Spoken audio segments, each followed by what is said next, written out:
right now, so bear with us. Let's see if Jared has half a clue as to what he is doing. Oh man, apparently he do. Okay. Boom, boom. It's kind of slow there. But anyways, tonight we'll be talking with a guy running for Utah Senate 11. John Knotwell. John Knotwell. He's a Republican. So we'll have him on. He's scheduled to come on at 7, but I told him go ahead and jump on whenever you are ready. He can join us while we just carouse. Hi, everybody. News and such. Yes, hello. Thanks for joining us tonight. Joe, we played the demo. We forgot last week. Oh, did we? Oh, sorry, KMMU.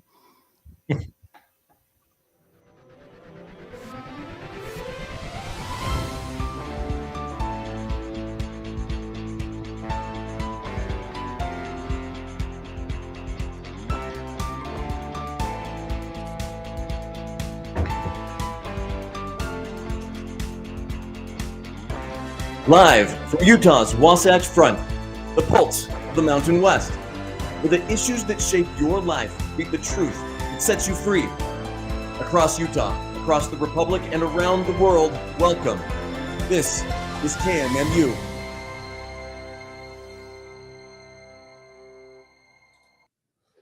All right. I want to give a shout out to KMMU. Thank them for their hosting and everything else, all their support they give us. Dwayne, you're outstanding. Everyone go on to kmmu.org. Is that right? Yes. And check them out. You can catch all the shows there. There's lots of stuff there. I'm just going to double check myself. They're getting together so many good people that are just trying to be truth tellers, trying to get people informed, and they've been a pleasure to work with. We hope you'll tune into other shows and give them some attention. A like and a subscribe would be awesome. I'm hoping that things are moving along. They've got some stuff there, so we should have call-ins again soon. Also, we kind of screwed them up because we went to nights on Wednesday night, and Dwayne's a young man who still has an active party life, and we're just totally, snuffing his. I thought we snuffed it by doing Fridays. Well, Dwayne is party, right? Dwayne is a super partier. I gotcha. I'm just kidding, Dwayne, if you're there. Anyway, so we're excited to talk with John Knotwell. He's gonna, fill us in on his desires for Senate Seat 11, what he plans to do with it. This will be our third offering. Our third and the incumbent, right? Not for that seat, no. No, for that seat. No, we did have the incumbent. Yeah, we had the incumbent. Forward Party. Yes. So that'll be our third plus the incumbent offering. And so far I have enjoyed it. Now, Holly wasn't here for one of them, but so far I've enjoyed every conversation I have had with all of them. They've all been, granted, the lady running from the Democrat Party is not a dyed-in-the-wool Democrat. She doesn't come with any of the radical baggage we tend to see, and she's very open-minded. She was great. It was a great show last week. She really was. You should tune in. It was really great. Yes, and and because of that show, she's going to attend the class. So we're excited for that. I won't be able to be at that class. I'll try to stop by after work if I can. I've got to really look hard because I'm on call, and it'll be in Eagle Mountain this time. But geez. Okay. So if you guys want to meet her in person, call Mallory Heinberger at Shield Maiden Tactical and sign up for the class. It's a good class. I know how nerve-wracking it is to go to a class like this prior to doing it. I know if you've got a little, especially if you have some experience, if you go in there naked on experience, it's probably a little easier because you don't go in there Bad habits. well with expectations. But if you go in there and you've got some time on a gun, that will show up in the class, but also bad habits might show up. And as a man, you're nervous to fail in front of others. And That goes for women too, actually. yes, but as a man, it feels a little more intrinsic. And but also you should sorry about that. You should what I want you to know is that everyone, including us instructors, fail in that class. Every time we teach a class, all of us have to step up to each plate and perform each task prior to the students doing it. And we fail all the time. We've had classes where the instructors, all but one failed, and there's, sometimes 7, 8 instructors. So we fail all the time. So don't be nervous about that. You'll get to see the people teaching you fail. You'll get to, if you've got experience, it helps because you'll be able to get into the background and help out your fellow students. I know that when I went through it as a student, that was a big thing I enjoyed doing. Mm-hmm. You were great. That's kind of what I think maybe posed them to ask me to join as cadre. But, if you get the chance. Yeah, Jordan, Eagle Mountain. Yes, Eagle Mountain. So if you want to sign in, hi, Jared. We're saying Jared and Holly. Looking forward to discussion today. Party with Jared and Holly. Woohoo. Yes. Thanks and for being on, it's good to see you, Jordan. But yeah, it'll be, I don't know, it's going to be a good class. I'll try to stop by there. I'm hoping I can make it. Shield Maidens Tactical. Yeah, Shield Maiden Tactical. I'll just put it in the show notes. So it's been a really neat weekend. I attended the Lincoln Day dinner for the Tooele County Republican Party. It was a lot of fun. I got to meet so many candidates that are new, and we also got to meet many of our electeds who are still serving and our incumbents. And Jason Chaffetz came and was the keynote speaker, and it was, you can hear a pin drop in the room.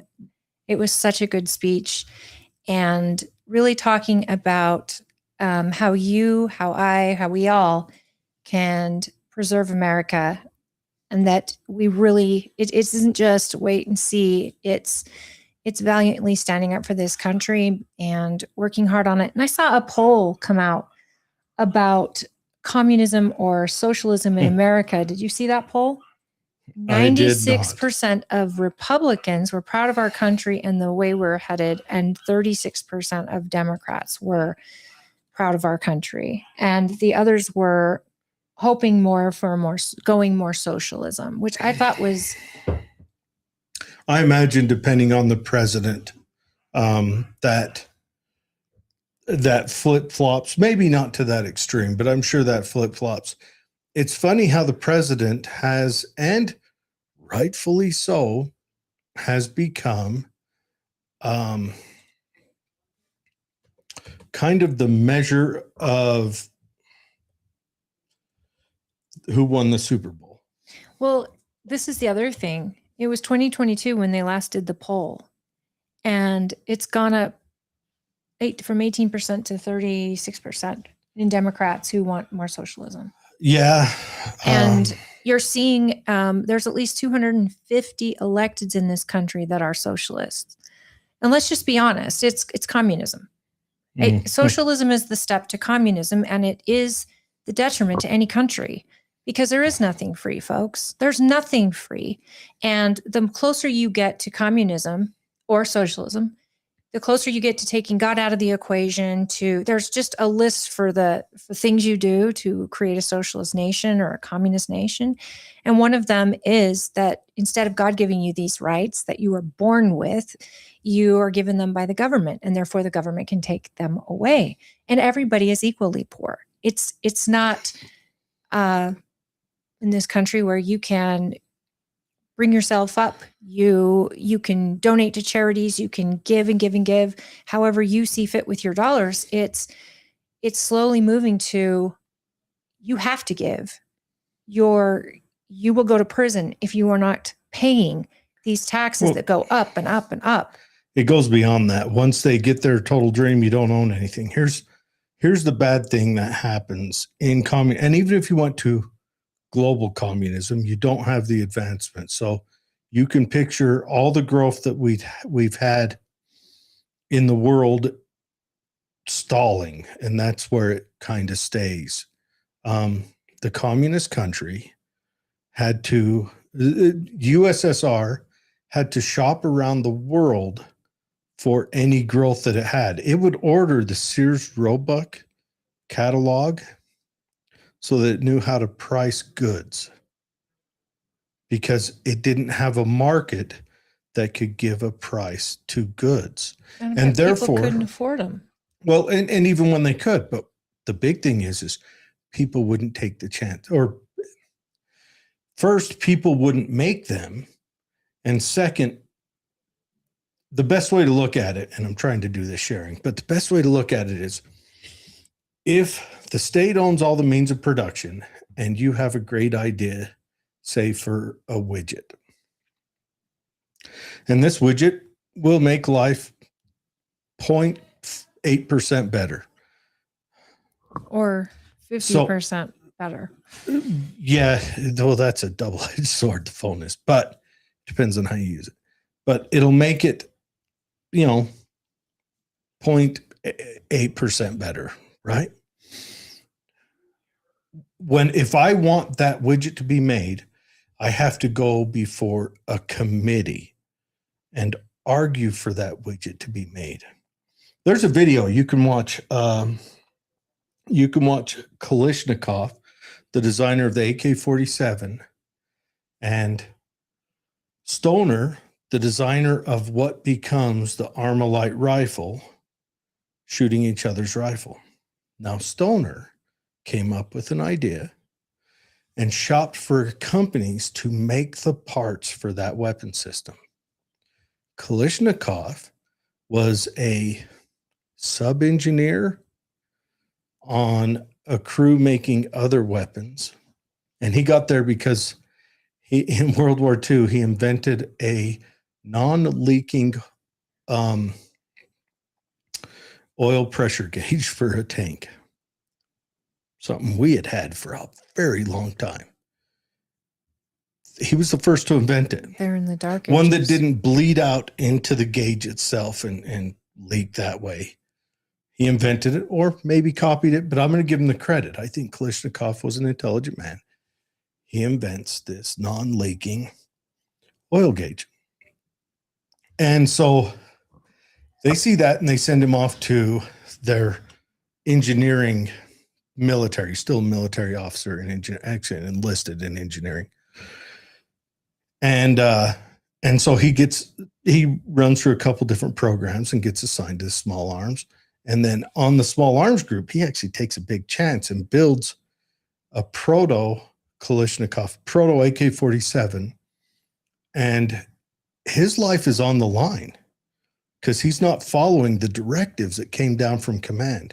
So had the general who okayed it not had an open mind, or had a grudge, or had that weapon failed, he would have died in a gulag.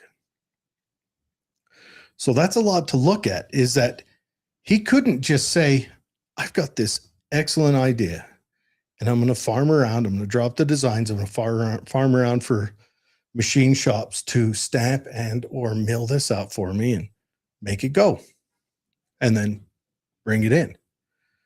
He couldn't do that. You've got Accuracy International. It's a British company. It builds British sniper rifles.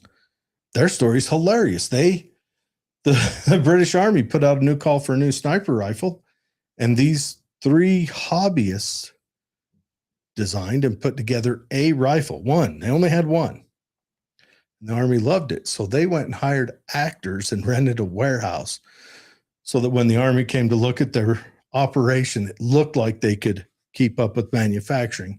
And then once they got the contract, then they set up a real warehouse. You couldn't do that in a communist country because everything has to go before committee. We could put it in the case of, and ask this of this girl when I was in DC, this girl that was with the Communist Party USA, and they're out handing out newspapers. I've got them somewhere in here, probably in the closet. And I said, this is interesting. I said, do you think you could make this in a communist country? And she looked at me and kind of went dumbfounded. What do you mean? I said, well, the printing press that made this would have been owned by the party. So do you think you could have made this? Do you think you would have had an argument to go before a committee and say, we should make this magazine at this cost to the state? So that's why you go communist, you go there to die. Communists they're patient. That's something about them. They're very patient, and they're progressives who are willing to be patient. And progressives are retards. Part of their communists use progressives. Part of their plan was, there's 45 rules, right? If you saw the 5,000, I've got the book in the other room. Yeah. So one of them is infiltrate schools and infiltrate school committees or unions. Also, get God out of school.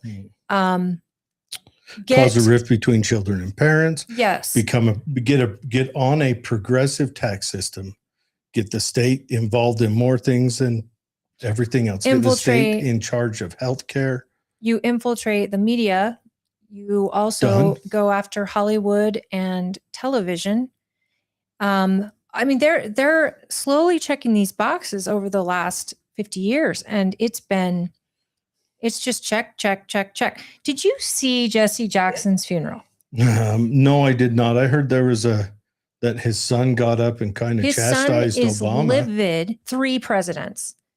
3 presidents were there: Clinton and Obama and Biden. And his funeral turned into a political event, which his son was so mad about because his son, it turned it into an event that was just about them, especially Biden. He was a wreck. I would be so angry. How did he show up to that? Was he? I have no idea, but he was talking about how was he messed up? Was he? Yeah. He's like, if I was born with a cleft palate or a club foot, you wouldn't laugh at me. But because I was born with a stutter, you all think it's fine. And then he's waiting for a applause or something. And when they don't laugh, he's like, come on. I sound stupid. Maybe I sounded stupid, but I'm smarter than most y'all in here. And remind you, he's talking to a Black audience. It was so uncomfortable that as a daughter who has had to have a funeral for my father, if somebody got on stage, I don't care if it's the president did send a letter to the funeral, which was awesome. The crazy thing is, for them to get on and Jesse Jackson, use that platform to push political rhetoric to a group of mourners, especially his family. It was embarrassing. I was embarrassed for our presidents. And I wasn't a huge fan of Jesse Jackson, but he had his moments, and he did some good, and he had a lot of people behind him. I just can't. It was so ick. It was so cringe. Yeah, maybe we can look some of that up. I don't know. I think that everything's political now. They turn everything political. Both sides. I did see a Mockingbird 2.0 with Fox News and every single person saying the same rhetoric over and over again. Like you saw back in the day with all those local news stations and stuff. It was like every show had the exact same rhetoric. It was like they were all reading the same script, and I was like, I didn't like it when the left did it. I don't like it when the right does it. That's just embarrassing. And, with what's going on in Iran and what's going on at the gas pumps and what's going on with another soldier died. So we're up to 7. And I'm willing to give it the weeks, but I'm nervous. I don't want to go into another war, and I certainly don't want a world war to start.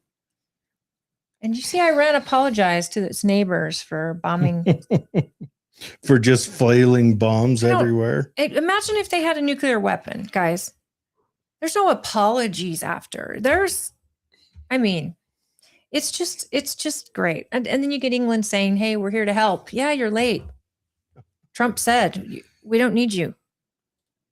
You're late. So I think that with what's going on in the world, we need to just really, I feel like we need to slow down and really think things through, because it's serious. It's very, very serious. I'm glad Trump is the president. The alternative is absolutely crazy.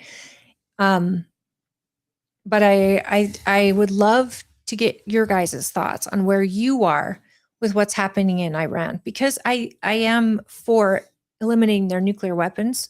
But, would you be for sending special forces in there to make sure they're all eliminated? Not necessarily soldiers in mass quantities, but maybe a Delta. I don't know. Or something. I don't know. I've gotten to where I'm just like, this is kind of heavy to me. Yeah. Do we want to do that? Oh, sure. I saw a comment about okay, so let's listen to this. Jesse Jackson. Each day we wake up to some new assault on our democratic institutions. Another setback to the idea of the rule of law. An offense.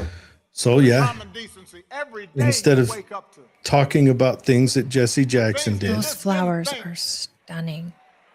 We're possible. Each day we're told by those in high office to fear each other and to turn on each other, and that some Americans count more than others. Listen to his accent. Well, he's a code switcher, but that's the Democrats. Everywhere we see greed and bigotry being celebrated. And hey, no one has ever checked to see if Lindsey Graham, if he went into the Blue Oyster Club, if he would code switch. Lindsey Graham is having a wargasm right now. He is loving. You didn't even get what I said. War. Do you remember? I remember the Blue Oyster. Tell me about it. Dun, dun, dun, dun, dun. What was the Blue Oyster Club? The Blue Oyster. That's from Police Academy. Yes, it was that the biker leather gay bar. Yeah. And Lindsey Graham, if he went in there, he might code switch. He might go deeper into the. I don't even think he has to go in there. What if he sounds masculine? He goes in there and he sounds masculine then. I don't know. Lindsey Graham is loving this, and I want to see. He wants boots on the ground, I feel like. And mockery masquerading as strength. How long until he talks about Jesse? Denigrated while ignorance and. Oh boy, a commercial, guys. We should do Biden too. Oh, we may as well play all of them.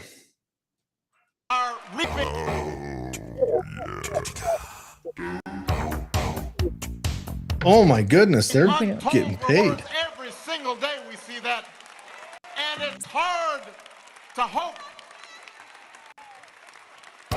in those moments. Okay, so he said nothing about Jesse Jackson so far. That's it. Let's see if Biden says anything. Come on. Oh, they don't have a Biden clip in here. Yeah, it was that good. But yeah, Jesse Jackson's son, I guess, ripped into them. Oh, we got a Kamala Harris. Oh, that's Okay. Yeah. The Independent focused in on that. Okay. Here we got maybe past President Biden. I wish they had it already synced down because it is 20 minutes he spoke. Oh, really? It looks like. I can turn the speed up on it. Miles. Boy, man, We're going to get strikes for we get a lot of copyrights. commercials. As long as we keep talking over it, we should be fine. Excellent. President and Mrs. Clinton, Vice President Harris, and Obama and Biden. I think Jesse Jackson has this big long life. Do you think and Trump did so got much. an invite? I don't know, but he and Trump were friends back in the day. Yeah. Well, you notice Jesse Jackson. Is this it? Come on. Do I have to go through the full show? This is what happens when you don't prepare, folks. Well, we kind of threw this one just on. Daughter, son. It's cold out of the blue. It's not easy. No matter how much you loved them, no matter how close you were. Oh, boy. So I just like to express my 20 minutes, you got a paragraph. How can I say it? Sympathy and understanding. I wonder if he's The big thing is go out and reading He it. left you something that no one else could. He left you character, judgment, honesty. Can't kid yourselves about what's right and wrong. President Obama. I feel terrible. President Because you Clinton, can tell he's in Vice dementia. President Harris. Jesse believes the Bible tells us I think you can speed it up. that they that wait upon the Lord shall renew their strength. They shall mount tough up with issue. wings as eagles. Search for it on They shall run Facebook. and Check not see be if it has weary. sound on your little tablet. They shall there. walk and not grow faint. No, we'll turn the sound up to the. I hope the hell you all got that, because you're gonna need help getting out of here. Yeah, it does. Oh, You know, I come from Scranton, Pennsylvania initially, where, in fact, he even has a hard time saying his own town. Oh, he's hard to watch. It's terrible. They should have had him in and should have had him come up and not speak at it. He would have been better off doing like a prayer. Right. You know, something snappy, quick, and to the point where he doesn't have to ad lib or even read off a script in a 20-minute speech. And he's look, and I'm not trying to denigrate him by saying this, but he is in the throes of showing his age. He has been. Hardcore. And to have him speak out, I don't know. I almost can't. I don't want to share any more of this. One, I don't want to sit through 20 minutes of it. No. And two, man, that is hard. But we will blaze on for a few minutes. Irish Catholic wasn't a very positive thing to be. Ugh. And then moved down to Wilmington, Delaware, which is segregated by law, and remained that way for much of my life. And you know, it's interesting that This is Jesse Jackson, before we knew Jesse Jackson, I was raised with the notion that hope. I'm hoping he's not lying during it, because he's been known He's to play a Trump- little bit fast and loose. You know, Trump does hyperbole. We know that about Trump. does. But this man does blatant, outright. I still want to know what Jesse Jackson's son said. Yeah. Do they have a video of his talking? No, they didn't. Okay, says he maintained a tense relationship with the political order, not because the presidents were white or black, But the demands of our message, the demands of speaking for the least of these, those who are disinherited, the damned, the dispossessed, the disrespected, demanded not Democrat or Republican solutions, but demanded a consistent prophetic voice that at no point in time sold us out as people. And I will say this. However you guys feel about Trump and Obama, I know we probably don't have a lot of Democrat listeners on here, but Obama really did nothing for the Black community while he was in office. He enriched his coastal friends. The coast got wealthy while the center of the country continued to die. I'm not going to say it was Obama's fault. And Obama made a lot of decisions which adversely really harmed the middle and especially the lower classes. Now the ACA is, you could probably scale that as maybe kind of advance. The Cash for Clunkers, Michael's on here. He says our flag is backwards. Our flag is backwards because of the reversed camera. It's a mirror image. If you stand in here and stare at it, this is my right hand, which means if I look at it, that will be on the left-hand side. You know, Obama is the reason we had Antifa start up, and we had Black Lives Matter start up. Yeah. Those things started. In fact, it was a war against police. I would say Obama played a significant role in that. Yeah. Yeah, absolutely. But I would say that like real physical damage, Cash for Clunkers did it.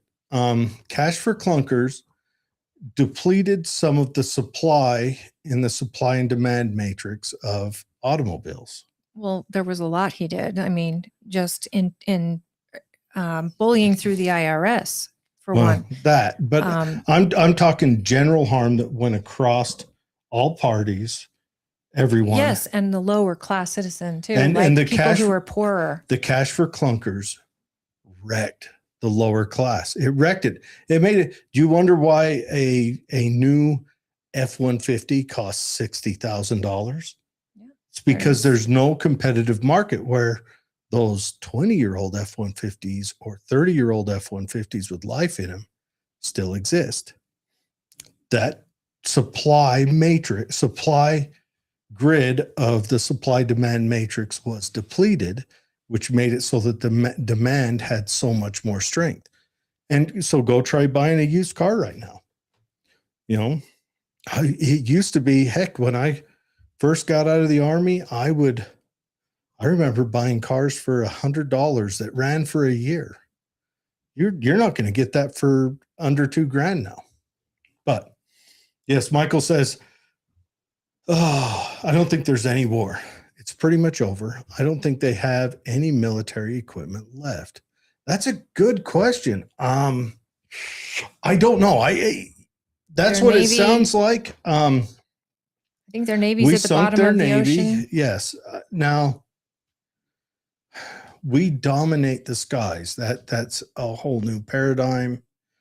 I don't know what Iran has left. And I wonder if we're just striking them to get them to submit, I guess. Well, they got rid of the leadership round one and then round two, and now they're asking for the son to be the leader. Yeah. And that's not going to fly. Hi, Thomas.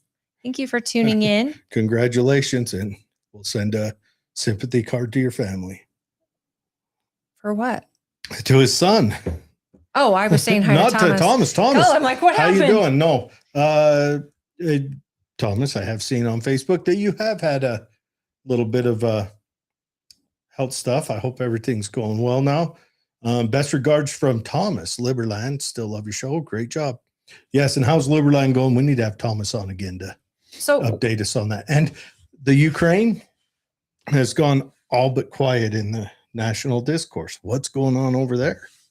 And is in Russia, are they helping Iran, or have they kind of laid off? Like, Can Russia afford to help Iran? I don't see how they can. I mean, they might be able to sell them some fertilizer. You They see, need water. all those ships are backed up in that Strait of Hormuz. Yeah, that's all backed up. One did get through, and America has vowed to assist them with our military to get them through, because Iran has promised to sink anything that's coming through there. But I don't know. But that's why our gas prices are up, folks. And Trump has asked for some time and to let this sort itself out, which I, as an American, I'm happy to do. I'm happy to wait and be patient, but I'm also really not a fan of war. I think this country is tired.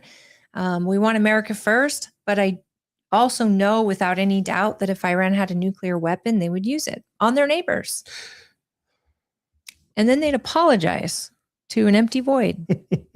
When they bombed the airport in Dubai, and then you heard, I don't know, I have suddenly found myself to where maybe I'm just overloaded. So I'm like, I'm going to turn off a little bit of the news. I'm there too. You know, like I saw that deal that went down in New York City where alarmunists, where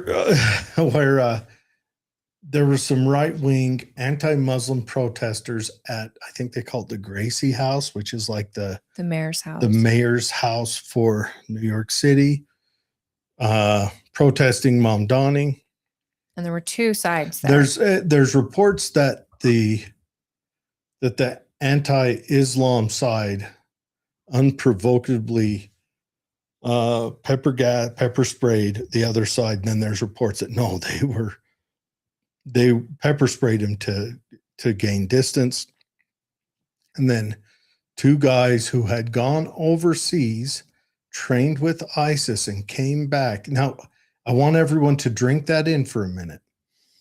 Two immigrants, one from, what was it, Saudi Arabia, one from Afghanistan? No, one from Turkey, one from Afghanistan, came over here during the open borders time, got their whatever, we'll call it their silver card from Biden, went back to Afghanistan, trained with ISIS, then came back. Sounds right. And then we're making IEDs, not IUDs. IEDs. Making with this tea, we will. For those of you who don't know what an IUD is, I think they know. I think most people know. Ask a lady in your life, they'll explain it. Or you can Google it. Might get graphic, so Google But thank goodness those things didn't go off. Yes, thank goodness those guys were dunces. Maybe the ISIS training camp is trying to push out so many people, they cut their training a lot. I'm just, you guys, this is what's happening. We're having it in our streets here. And that was always going to happen. I mean, we've got to be on high alert anyway, because we're at war, but to have this happen out in front of the mayor's house. And then what did the mayor say about it? Well, okay. So the mayor, he gave out, John will be on at 6:45. So the mayor came out and he said, at first he made it sound like it was the anti-Muslim group that threw the IEDs. Yeah, that makes sense. He has since walked that back. CNN wrote this Twitter piece, this flowery Twitter piece. It was on film. Like people were recording. They saw it happening. Yeah, it was. CNN is lost, and I think they're trying to get back, to center maybe. But There's so much drama. I mean, the press is, I think the talk radio right now is probably the most logical voice for news. And even they have a side or an agenda, but just hearing it and seeing what they're saying regarding this is laughable. Let me read this. So this was CNN wrote. They said 2 Pennsylvania teenagers crossed into New York City Saturday morning for what could have been a normal day, enjoying the city during an abnormally warm weather, the Post read. But in less than an hour, their lives would drastically change as the pair would be arrested for throwing homemade bombs during an anti-Muslim protest outside of Mayor Zohran Mamdani's home. Here's what we know so far.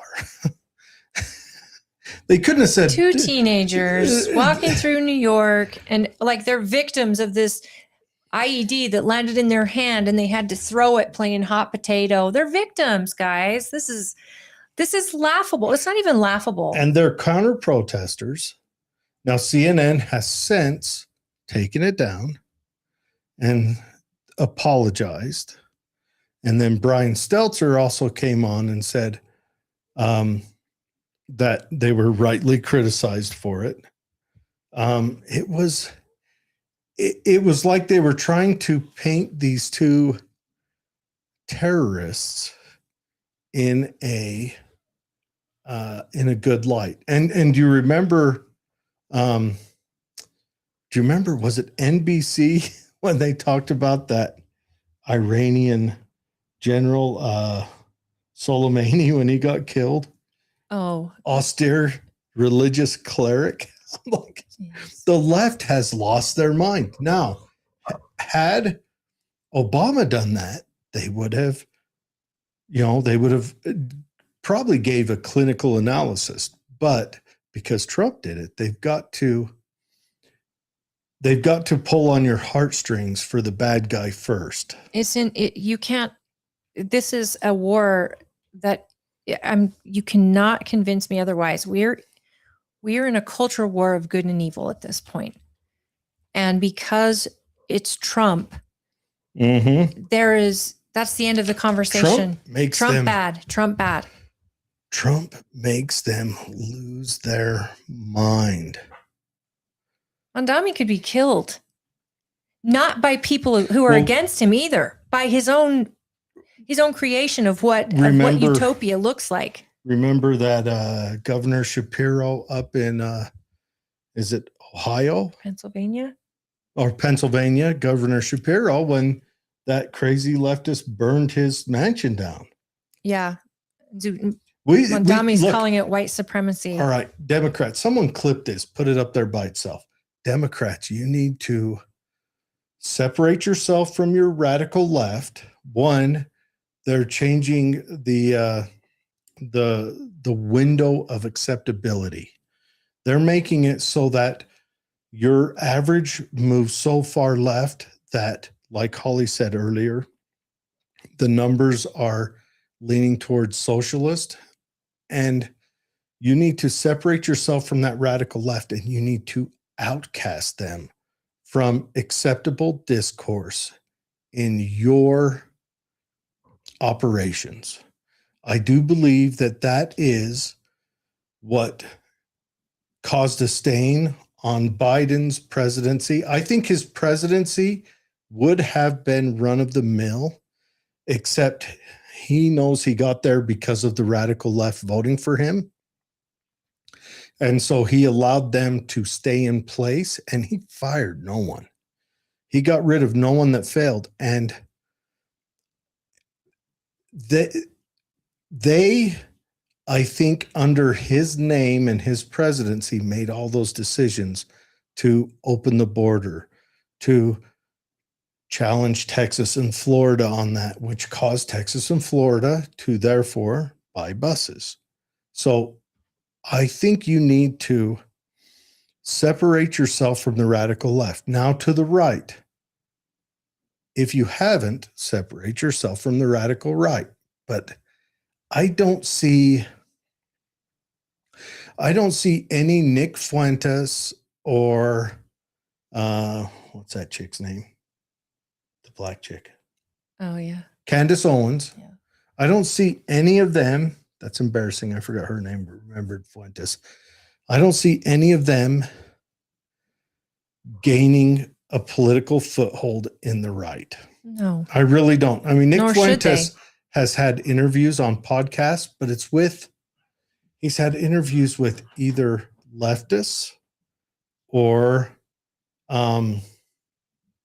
like kind of free speech libertarian podcasts or Christian nationalists, but I haven't seen him be accepted into the allowable discourse on the Republican side, which I'm thankful for. Now, do I want him like officially silenced? No, because I'm a free speech absolutist. But I do believe that as a part of that a party has the freedom of speech to disassociate from him. And I think they are. And it appears they have. And Candace Owens, And if I'm incorrect, correct me. It's gone too far, and it's not okay. And thank you. Let me go through an ad. Got it. Wow. Play. And we'll share this. I want to hear what he says here.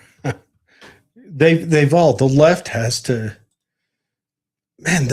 has gotten to where they speak up for terrorists. These are out and out terrorists. Well, this is the left who is speaking out against getting rid of rapists and attempted to bring murderers off our violence streets. to New York City. They are suspected of coming here to commit an act of terrorism. There is video of these two individuals throwing two devices towards the protest. The police department has determined that these were improvised explosive devices made to injure, maim. Word on the street is the commissioner pulled him aside and said, "You know what happened, right? Yeah. You know what they did? You know the hazard that they put your citizens in?" And you? Well, he wasn't there at the time. Or worse. Thanks to the swift and decisive actions of NYPD officers at the scene, both men were immediately taken into custody, and the devices they brought taken off of our streets. I want to commend the officers. All right. I should have pulled up his first speech because White supremacists. In his first speech, he made it sound, he did not mention that they were there on the opposing, on the counter protest side. He made it sound like it was the protesters who threw the bombs. And I watched that. I was like, oh, wow. So it's things are getting a little froggy. All right. And we've got John Knotwell on. So we'll have John kind of mention who he is, how many why he wants to run. And then we can see if maybe he wants to, kind of chime in on any of this. Hi, John. Hey, Holly. How are you? Hey, Jared. How you doing? John, good to finally meet you. How are you today? I'm outstanding. Thank you for asking. How are you? I'm good. So, running for seat 11. That's right. State Senate 11. Yeah. That's the one that Emily Buss currently covers. Yep, that's right. Okay. All right. Sounds good. And you were in the House of Representatives, correct? I was. Yes, yeah. I was first elected in 2012. I was elected to 4 terms. Fantastic. Yep. Served a couple years in House leadership as well. So. Oh, very good. Well, is that all? My goodness, that's not easy to do. Thank you for serving. And you're throwing your hat back in, huh? I am. Some of my former colleagues have told me I'm, a little bit crazy for trying to jump back in, but I care. And I think I've got, a story to tell, and I've got some experience to bring. And I look forward to doing that. Yes. So I'm reading on your website. you were a part of the you were the head of the there's Lincoln Day dinner of the what is it, the business part of like the business, What committees were you yeah on? the business or what committee I was was like, it? I'm not sure where you're going with this, Yeah. but I had it pulled up. I need to pull it up again. I was on a lot of committees. I served on business labor for Yes. years. I served on revenue and taxation, transportation, appropriations wise. I served on the infrastructure and general government appropriations committee, which is the transportation funding committee for the legislature. And of course, when I was in leadership, I served on executive appropriations as well, which is the sort of final arbiter of the budget. Yeah, I had that pulled up. So tell us about this decision to run for Senate, and what kind of brought you back out? Like what issues do you see Utah is in need of solving? Yeah, I mean, some of them. I'm sure we've got plenty that you probably can chime in on. I'd love to dig into issues. You okay if I just introduce myself to your audience? Maybe Yes, please. just me, you know. Take it away. Please. Well, I will say that I've lived in the Senate district for 20 years. My wife and I have raised 5 kiddos here in our public school, and we have one granddaughter, a beautiful little redhead you can see there in the picture, and we actually have another one on the way. And we just found out yesterday another granddaughter. So congratulations. So it's always fun and exciting to have new little ones around. I have been in business to business technology for, roughly 20 years. Not big tech, not that, but business to business software technology. And I've been a CEO a couple of times, and I currently run commercial teams for the company that I'm in. And as I mentioned, look, I said I wanted to get back in for a couple of reasons. First, we have great candidates in this race. It's been really fun to get to know them, and they've got strong points of view as well. One thing I've noticed about this area is we have really strong House leadership, or House members, and I just feel like over the last many years we just haven't had the same strength and partnership on the Senate side. And, somebody who knows the process pretty well, in order to get things done, you really need both strong House members and strong Senate members. And I feel like we have an opportunity to be relevant at a time that is critical for our growth. And so, I think about the issues, and I think, I've got experience, I've got relationships, I know I can be effective immediately. And the timing is right. The nest is emptying. We've got 5 kids, 3 are out, 2 are on their way. So it felt like the good time to get in and support the state again. Fantastic. Mm-hmm. And I love that. And I'm curious because I have noticed that myself, the Senate and the House, sometimes there's like a disconnect, right? On, the House is working extremely hard to get these things heard and done. And the Senate is also working extremely hard. And sometimes what the House passes doesn't get through the Senate. And I'm sure that irritates a lot of House members and vice versa. So I love the cohesiveness, and I'm a big fan of our electeds working together, especially, if you're representing District 11, you're representing many different areas of Utah here locally, including Tooele. You've got Eagle Mountain, Harriman, is that right? That's right. And so you've got a lot of different points of view that you're representing, and look, I could rattle off the communities, but I'll probably miss some. But you've nailed the big ones, right? So Tooele to Magna, Eagle Mountain to Harriman, West Jordan, West Valley, Kearns, and all Lake Point, Erda, Stockton, the Rush Valley, Vernon. Like it's everywhere in the Cedar Valley. It is a very large district. And I think it also has 6 House members in there, maybe 7. So there's a lot of representation that's going on, a lot of communities, and all in one state senator's purview. And I think you've hit it on the head, Holly, which is, look, you learn a magic formula when you arrive in the legislature. The magic formula is 38, 15, and 1. If you want to pass a bill, you got to get 38 House members, 15 Senate members, and 1 governor to agree. And I think that's what you're seeing right now. You're seeing the House has a point of view, a strong point of view, grounded in the things that they're seeing from their constituency, and the Senate doesn't always share that point of view. And by the way, that goes both ways. Sure. The Senate has their own point of view, and the people that they're talking to, and some of those bills don't pass either.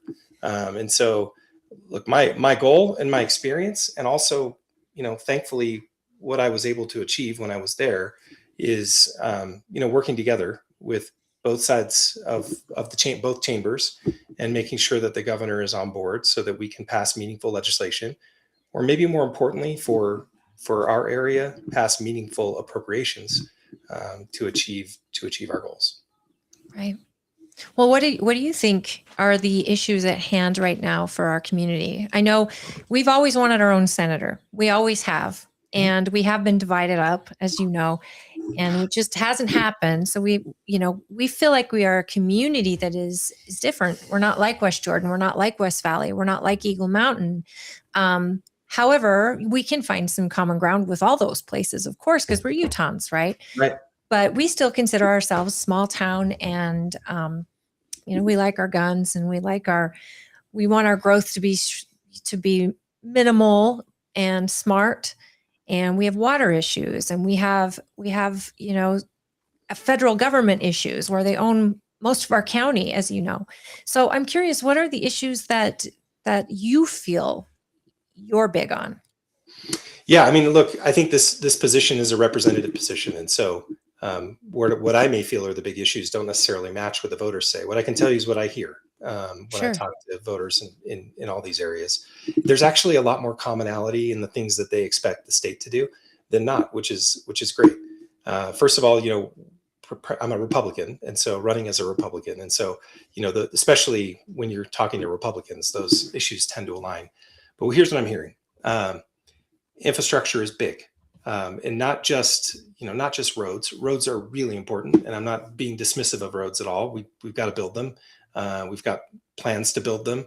They're not moving fast enough. I think we can all talk about that. Be happy to share some insights on what happened this session that unfortunately didn't go our way. But we also have other infrastructure needs. We have water needs. Eagle Mountains, Tooele. We're approaching some crisis, I would say, if we don't get more rain. So, whatever you pray to, we need water. Let's pray for a wet spring. Everyone go wash your cars. Don't water your grass. Well, if you wash your cars, it's destined to rain, right? You wash your car. It's the American Rain Dance. But the Great Salt Lake, that's a big one. The Salt Lake is huge. And it's a statewide issue, but it's an economic one. Obviously, we don't draw water from the Great Salt Lake directly to water anything, but the water that we don't draw goes into it. And, we need 800,000 acre feet of water per year more than what we're getting today. So the Great Salt Lake is a big issue, especially in the northern part of this district, right? Tooele and Magna. And, absolutely. Our businesses depend on the Great Salt Lake. Some of our biggest employers out here depend on that lake being healthy. Yeah. Energy is huge. And I don't think, if you think about affordability seems to be the number one, right? Everyone is paying too much for the things that we're buying, whether it be gas or groceries or whatever it might be. Property taxes have skyrocketed in the last, 8 years. But energy is big. And it's one of those things that the state really does have direct control over, unless you live in a municipality that has its own, utility. But most people are on Rocky Mountain Power, and we are unique in that we are one of the lowest 15 states in terms of energy prices in the country, and we could potentially lose our competitive edge if we don't make investments today. Our power plants in Utah are aging; they've got maybe 20 years left, and so we've got an opportunity, and it's a multi-generational opportunity to make significant investments in energy. And I'm really excited about where we're headed. Truthfully, from an energy perspective, I'm excited about where we're headed. And I know that, we need to continue to keep our foot on the gas, because these aren't decisions that will be made next year or the next year. They're decisions that will be made over the next decade. Is this, you're talking nuclear energy, right? Well, I mean, nuclear energy is currently the big one, but honestly, I believe in an all of the above approach. We ought not to take anything off the table when it comes to energy, because again, we're competitive and it's affordable. I love nuclear. I love the opportunity for nuclear, and I'm excited because, you know, our Senate district could be one of those great places where it's, you know, used. We hope it is. We hope it is. I mean, I know we have to rebrand the word nuclear energy because people get scared at the thought of it. But with the way technology has changed and grown, it's actually a way better and safer and uses less water. And Twilla County would be a great home for it, especially if the residents of this county get to see the benefits of said nuclear energy. And we can sell it around the world, or well, around the nation, and help other states. But I'm hopeful that we'd be considered and that we'd have Senate and House members that would fight for it. Look, I know there. I mean, it's public. There's an RFI out, you know, from the federal government that's due, I think, April 1st. I know Utah's been participating in that RFI. You know, I think that we're. Tell us about what's the RFI? It's a request for information. The federal government's asked for, you know, states to come forward and say, hey, we're here, like we're ready, we're excited. We can be a participant in this. It's to begin the testing phases to deploy, you know, small modular reactors, which is the kind of latest technology in nuclear. It's worth tens of billions of dollars to our state and thousands of high quality, high paying jobs to our state. So look, the permitting process is typically multiple decades. Right. And you know, I think we've already begun that process as a state. So, you know, we can be ahead of this. But look, energy broadly, nuclear particularly, is the wave of the future. And I think, Holly, you hit something that's really important for folks to know, which is this is not light water reactor technology. There's like 95 reactors in the country. The newest ones are 20 years old in Georgia. You know, there's a lot of these around in the light water reactor, which are high water use, right? Mm-hmm. It's still very, very safe, producing, you know, some 45%, I think, of the energy around the country. We're not talking about that. We're talking about small modular reactors that look like they're fitting inside of a concrete warehouse style building. They use almost no water at all. So think about, from an arid desert perspective, using almost no water. One of these things can produce enough power to generate 5,000 homes. And it's probably not going to be as cheap as what we have today, but it's going to be nowhere near the expense of, say, California when it comes to power. And either way, we're going to be able to keep rates low for a longer period of time, which is great. Doesn't Idaho have one? Or did Idaho get approved or something for? Kemmerer did. Kemmerer is interesting, Jared, because Kemmerer is a conversion of a coal-powered plant into a nuclear plant, which is really cool, because I think estimates are that we'll save somewhere in the neighborhood of 35% of the cost to build a reactor. You listening, Delta? Take advantage of the transmission lines, right, that are already there. You listening, Delta? Delta with its coal-fired plant down there. IPP plant down there. Yeah. Is that coal or is that liquid? I think it's coal. Yeah, I thought it was coal too. Yeah. If we can prove a conversion. Right. Here's what bothers me, John. What bothers me is this red tape you're referring to. This red tape is all government. So if Utah can get its act together and cut through the red tape for Utah, which it sounds like it's doing, why can't we go to the president and say, hey, let's cut this red tape nationwide? We know this works. We know we can do it safely. Why does it take 2 decades to create something like this? I love what you're saying, Holly, and I absolutely think we should. The NRC today is a regulated entity, and it is federally regulated. So absolutely, we should partner with all of the various entities here, the Department of Energy, the president, everyone, to try to push the envelope. We still have to get over consumer sentiment too, right? Yeah. Citizen sentiment that it's not safe. This is the most over-regulated, over-processed utility out there for that reason. Because have they done another census on the sentiment to it? I know under Reagan in the 80s, that's when sentiment took a big hit. Well, yeah, Chernobyl, right? Information came out about Chernobyl. You had 5 Mile Island 10 years before that, or 3 Mile Island, whichever. Some Mile Island there off Yes, of Virginia. the Mile Island. Yeah. And then you also had, in the closing of the Cold War, the left, the ultra left in the United States, I think they were in their kicking throes watching their great dream society collapse because it won't work. And so they lashed out, is what I think. Ronald Reagan's daughter led a handful of the marches. And of course all the movie stars, people who have zero brains and pretty face and some talent, they all led it. And I'm wondering if that sentiment has died off. I think it has. I wish I could tell you that I have the data to back up my sentiment, but here's what I do know. I think we're in a nuclear renaissance. I think so. I think there is. It's our only choice. Yeah, I think there is more unity around this topic today than there has been in 50 years. Mm-hmm.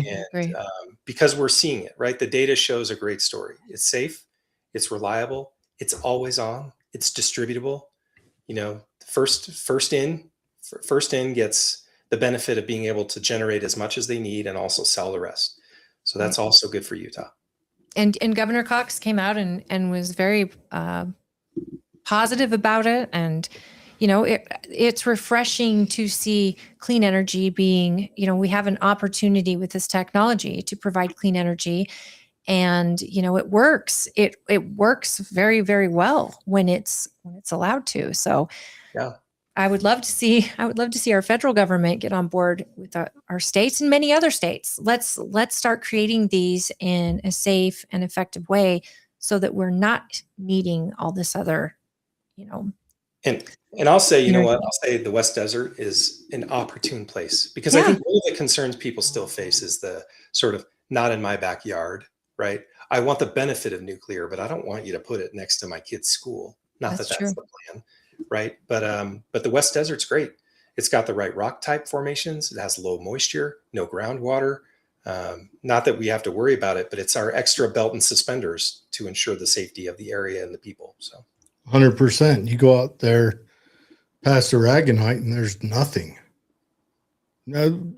The coyotes are scarce out there. But it's federal land, correct? So you'd have to have the federal all the better government. Right? Yeah. I mean, if they federal government being involved and then also maybe giving us some of our land they seem to keep manage. The BLM seems to be happy to sell off our best hunting land to private reserves. That's something that I would really need. I'm tired of the federal BLM taking our best hunting ground, packaging it up and selling it off to private hunting reserves. They're killing the sportsmen of the state. They're making it so that only the ultra wealthy can come in and hunt in the decent hunting areas. And that's because it's owned by the feds. Yeah. We are the state management better? Playground of the East. Yeah, I would love to see the states try to manage it better. We are fortunate. I know those that are the hunters, and my son-in-law is a big hunter, but we are fortunate to have one of the most enviable systems for hunters in the West. So I worked on some legislation when I was in the House regarding that, and I think our sportsmen sometimes they don't know how good they have it. That's not to say it can't be better. It's a tug and pull. A lot of it depends on our state biologist. The new one we have, I like. He put cats back on the menu. That's very important. I'm a hunter and I've gone out and I've collected many cat kills. You can see them every year. I see another cat kill. Sometimes you see them groups in a certain area. You're talking about mountain lions, not kitties. Yeah. No. A lot of cat kills. So now cats are on the menu. Cats, it used to be the 3 S's and now it's, you just got to call and tell them. Those mountain lions were running running amok in Summit County. Like they were killing animals and attacking. Yeah. So oh, it's terrible too when they come down into urbanized areas. Our new, we had one in Grantsville. My cousin was babysitting, walked out the back door, and there's a cat in the backyard. So cats being back on the menu, that's a good thing. That'll allow the deer population to reach its natural depletion through the sportsmen instead of just through cats. And I'm sorry if you left us, if right now you guys got pucker factor 14 off of what I just said, but I don't care. Absolutely don't care.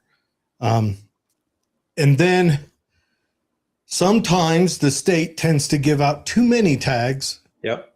And that hurts us. So I would like to see, I don't know what I'd like to see. I'm not smart on all that. I just know that sometimes you go and it looks like the mountain's on fire. Sometimes it's actually on fire. Yeah, well, there's sometimes that too. it is. But 2 years after that, that's the best hunting place. I do like a joke my dad used to always say was when he'd get his tag, he'd say, "Is it a kangaroo tag?" And someone would say, "No, it's a mule deer tag." And they'd say, "There ain't no kangaroo in Utah." And he says, "There ain't no mule deer either." That's funny. So when you talk about affordability, I know that's a big word that everybody's throwing around, and yet it's also a very relative word. What's affordable to you may not be affordable to me, right?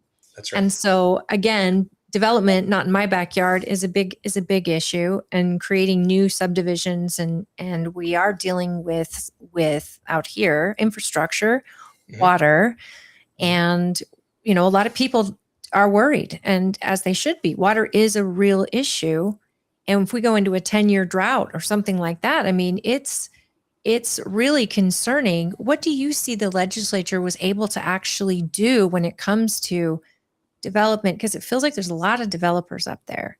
There's a lot. a lot, and people are turned off by developers. And so you're running for the Senate, not as a developer or rancher? I'm not either one, and I'm not a lawyer. Do you not know your place, good sir? I don't. I think there is diversity of opinion that's needed. Here's what I'll say. Over the last many years, the legislature has found it appropriate, that's probably the best word I can say, to circumvent land use authority of the local government on a regular basis. And through that circumvention, they legally allowed to do it, not necessarily just because you can, should you. That's why we have this sort of overcrowding in some areas, this development in advance of infrastructure, a lack of ability for communities to keep up. I spoke to a local government official recently who said, you want to talk about limited government? I have to hire people to manage the compliance that the state government is putting down on me. So I have to grow my government in order to, honor the land use policies that are being passed. I think that the balance has shifted. This is a balance. It really is a balance, because there are times when the state must act for the benefit of the residents in all communities. And that is their responsibility. Every lawmaker, every elected official takes an oath, right? They don't take an oath to city mayors. They take an oath to protect life, liberty, and property of the citizens. And I think that the balance has shifted way off the pendulum to where the state feels very comfortable overriding local authority on a regular basis. And we need to pull that back. And that's where I'm at. That's where I was when I was in office. And that's where I am personally, that there has to be balance. We've got also, I think the state's done its part for a while, and we need to just back off and let communities catch up, let developments, here's a fun fact for you. There's 190,000 entitled units in the state of Utah. So these are houses that are vested, that are ready. They've been zoning approved to build a certain density, a certain number of homes, a certain whatever. 190,000 vested or entitled units. By my count, which is a little difficult to get, but my hard count is about 60,000 of those vested units are in Senate District 11. So one third of the entire state of Utah's vested housing is in our Senate district. Drive through Eagle Mountain and Twilla. If you Mountain, drive through Twilla, there tonight, you Harriman, won't know Magnet. you're there if you drive through tomorrow. It looks totally different every day. And we saw Harriman grow quickly. Yeah. In less than a decade. It was like they became so big and so fast when they were this little tiny beautiful they went little from town. a foothill town to an actual city. You're right. Typical house representation, typical population in a house district, I think, is 47,000 people. And when I left office after being there, 7 years, when I left office, I was representing 65,000 people. That was rapid growth. And are we going to recensus to bring that back down, or is that kind of in where 2020 they did a new census. So now instead of one representative for Harriman, Riverton, and South Jordan, now there are 2 in Harriman alone. So and that's happened everywhere, right? I mean, that's what the redistrict does. So anyway, the point I'm trying to make is I think we have built enough supply, and now the state's obligation is to partner with the municipalities to figure out how to build the infrastructure necessary so that they can bring in the rooftops and the residential in a smart way, so that they can, create, again, all of this really comes back to economic development at some level too, right? Which is, we got to get people mobile. The more mobility we create, the easier it is for them to leave their homes and go recreate and go shop and, go participate in, civic responsibilities and community responsibilities. So I'm excited that this year I didn't see a ton of land use, authority being pulled away. I did see some really incredible legislation. I think Cal Roberts' bill to provide a loan for infrastructure developments to municipalities is a really cool idea. I think it's a pilot.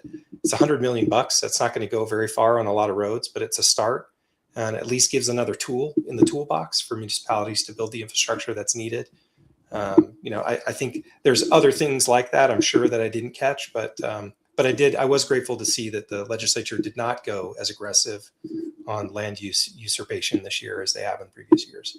And we've got to continue to pull that back. I have a question based on roads, for example. Twilla County has a road that is unfinished. Mid-Valley Highway.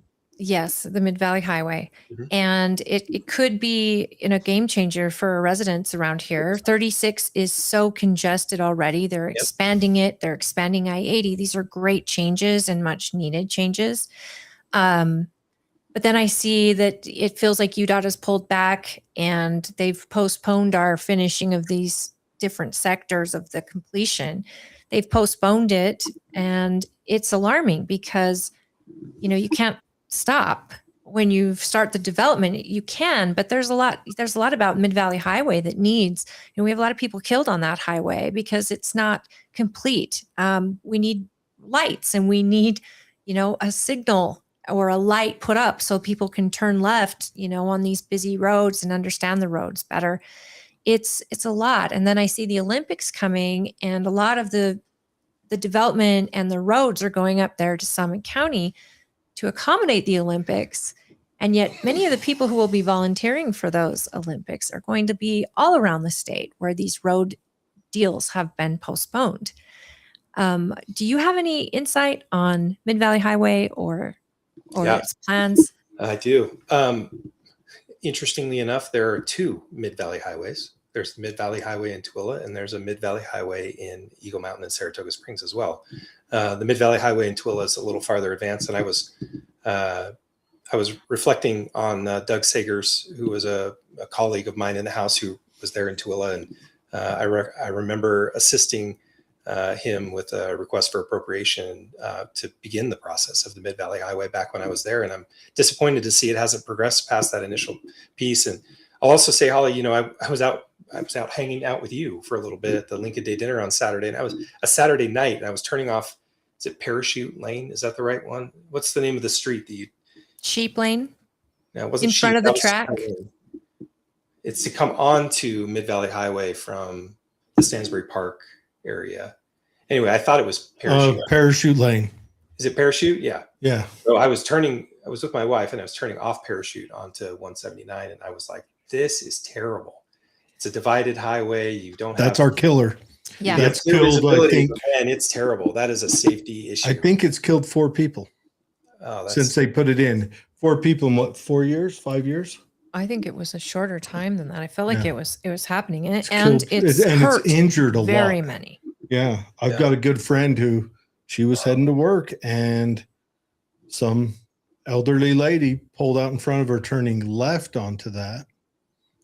So crossing the road, turning left, Yeah. she's heading into Salt Lake, T-bone, and it put my friend out of work for the last year and a half with broken all over, and it put the old lady, sadly, it killed her. That's terrible. I hope UDOT's looking at the safety piece. I'll check into that because I don't know. I'd rather see ideally they'd put some kind of overpass on that. There's plenty Create of it like Bangor is now. there's plenty of space to draw it up and over and around and have an entrance for the other side and have a long sweeping entrance for the eastbound. You remember when Bangor was the deadliest highway in the West? Yeah. And they had to redo Bangor over the years, and it's amazing now. You're not running through these lights, and it's not high speeds and all of that. And I wish they would develop highways that are going to have high speeds like that. The way we've learned it works. Yeah. Highway 6 was the same way down in Price. That was the deadliest. Yeah. Because you had a lot of those blind turns on it, on the 2-lane road. I've driven that many times. I have to drive it tomorrow. Yeah, that was a beast. Yeah. So here's what I'll tell you. Mid-Valley Highway in Tooele. There was the new preferred route established, I think, a year ago, a little more than a year ago. There was an initial route, and now there's a new preferred route. The current step in the process that's missing is right-of-way money. And this is where you have somebody on the Senate side pushing just as hard as the House side. That just hasn't happened because there's not the knowledge. The Executive Appropriations Committee is the one who will ultimately decide how additional appropriations are made from UDOT's budget. We don't typically fund things directly from the legislature. We fund the transportation department, and the transportation department takes decisions from the Transportation Commission. I think Natalie Gochner is the commissioner for Tooele County in Region 3, I think. She's great. So I'm sure she's, focused very much on the area. But the legislature does have an ability through intent language in the appropriations bill to designate that if there's leftover money in any given year, to designate a series of priorities for them to use to spend that money. And right-of-way money was designated for Tooele County, and at the last minute, it was stripped out. And I don't know by who, and I don't know why, but I know that it was stripped out. And it's definitely concerning because it happened in the Mid-Valley Highway in Eagle Mountain too. Was it stripped out? An EIS study to fund. I mean, that's like, you have to do that. And, was it stripped out to fund separate highways, or was it stripped out totally? No, it seems that it was just completely stripped out. So it wasn't replaced with something else or prioritized. So it wasn't like pulled over to the benches to deal with the Olympics. It wasn't like, oh, we're going to send it up to Senator Adams' district. No, that wasn't it at all. It was just removed. But again, normally lawmakers who are overly concerned about that are sort of like ringing the bell and talking to their leadership saying, what's going on here? Like, this is BS. And I'm not sure if that was happening, and again, no fault to her, but I just don't know if Senator Buss would know what to look for. Especially in her first lap around. Yeah. I imagine there was a lot of learning. There's a lot of learning. Every time something came up, I imagine she had to make laps down both sides of the aisle. Sounds like she comes from more the Democrat side of the House, but in Utah legislature, she would have to make laps getting to know Republicans to learn at least what she's voting on and where she doesn't stand with the party.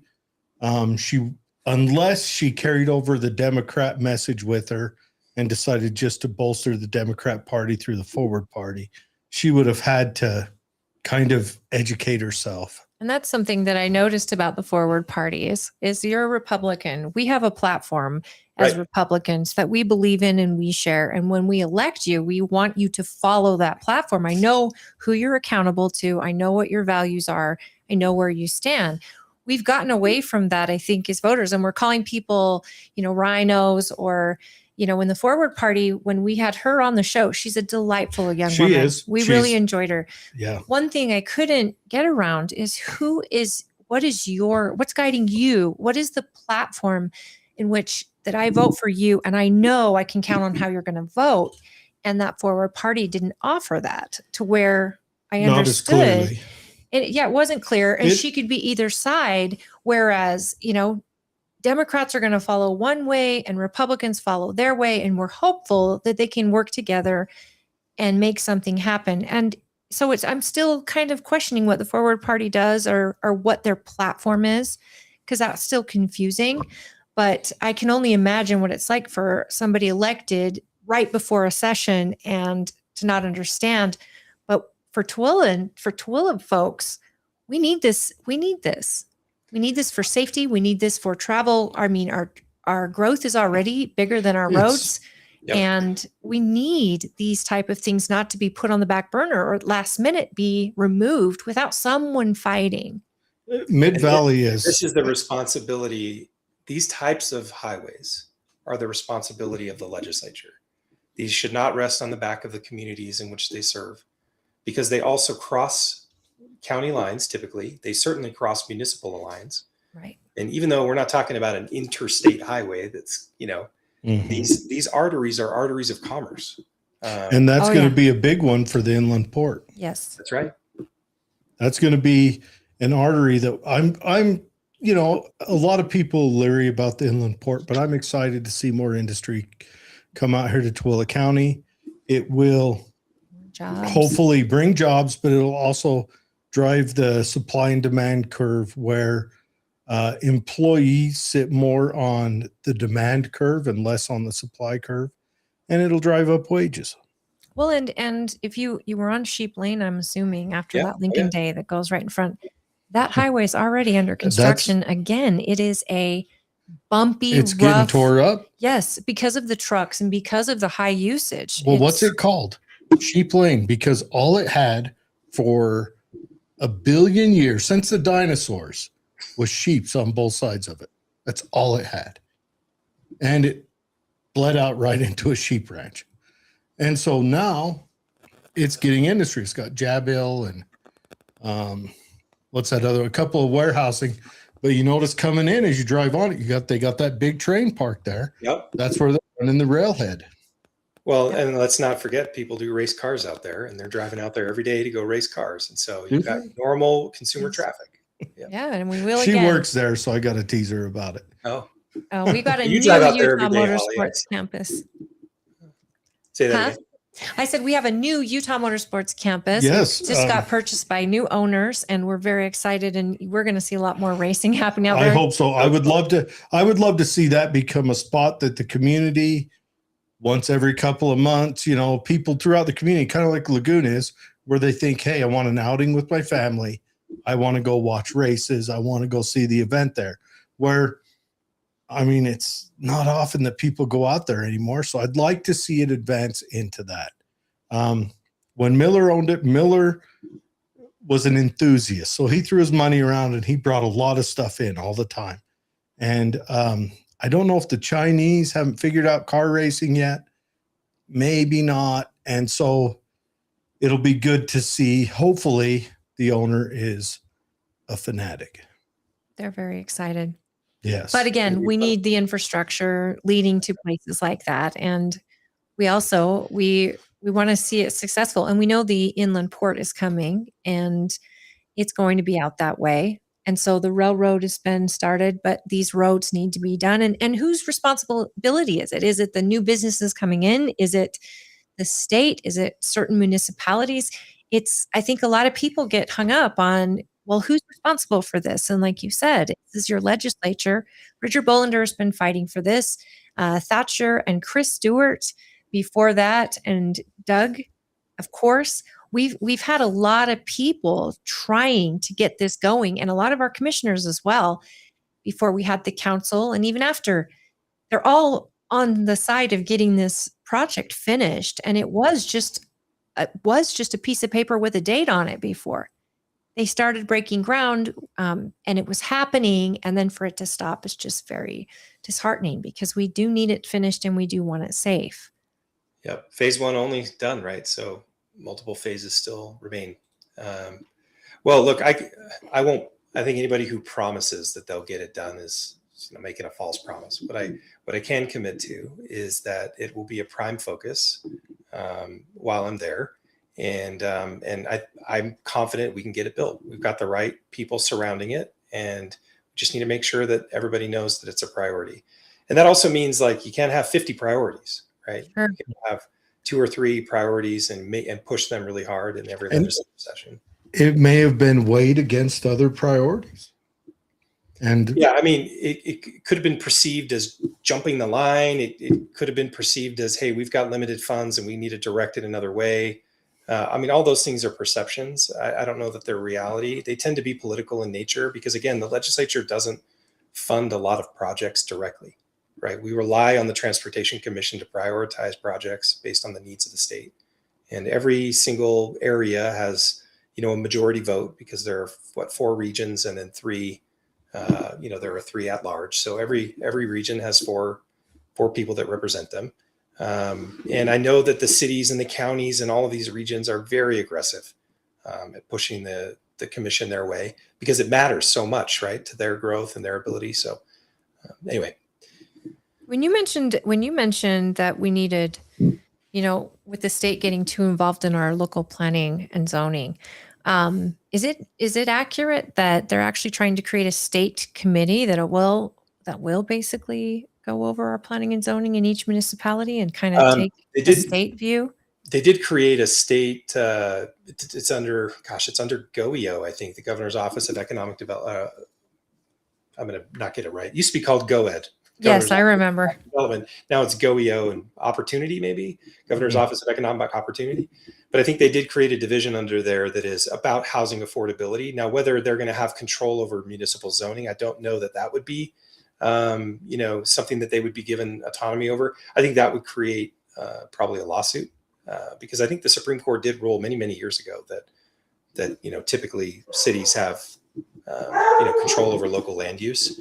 So as they should. I mean, it's their property, and it's the citizens of that county or city that are paying into its development and its growth. So I mean, I hate to think that they're overriding any of our local legislators or representatives. That is alarming to me.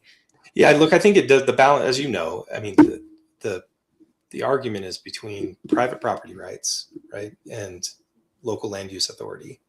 And very traditionally, private property rights rule.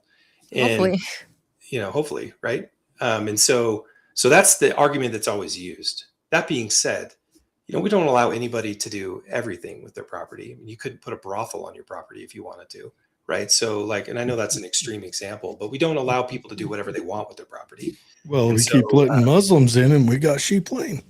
So anyway, I shouldn't have said that. That was probably not. That was foul. Long story short is I think the legislature tries to find balance, but at times, depending on, the mood, the sentiment, the people in power, the lobby effort, at times that pendulum just swings the wrong way. And I think that's where we're at right now. I think it has swung the wrong way and we need to bring it back to balance. Give people the confidence that their private property rights are going to be protected, but at the same time, empower local elected officials to be able to have their land use authority, which is their role. It's what they're there for. Yeah.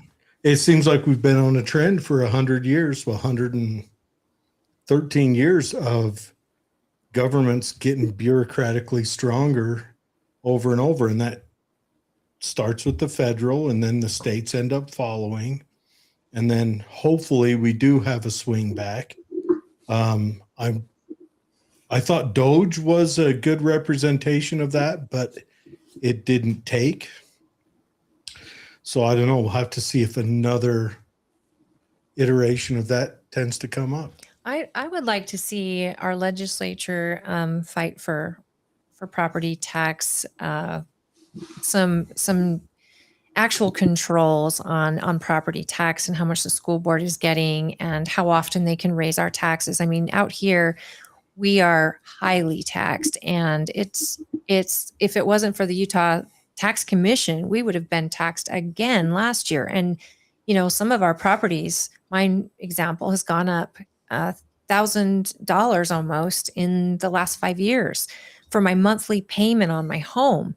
And yet our school boards or our schools have terrible test scores and they have terrible teacher morale. And yet there's no control. So they blame the legislature. The school board blames the legislature. The legislature saying, no, you guys are getting this money. And as a citizen, we want to see something change because, my mother's retired. She can't afford to have her property tax be the reason she loses her home that's paid off. It's getting ridiculous that the elderly out here are going to have to get part-time jobs because they can't sustain the property tax. And that's overreach at its finest, in my opinion. And what are your thoughts on property tax and what the legislature could do? Wow. I love that you brought this up.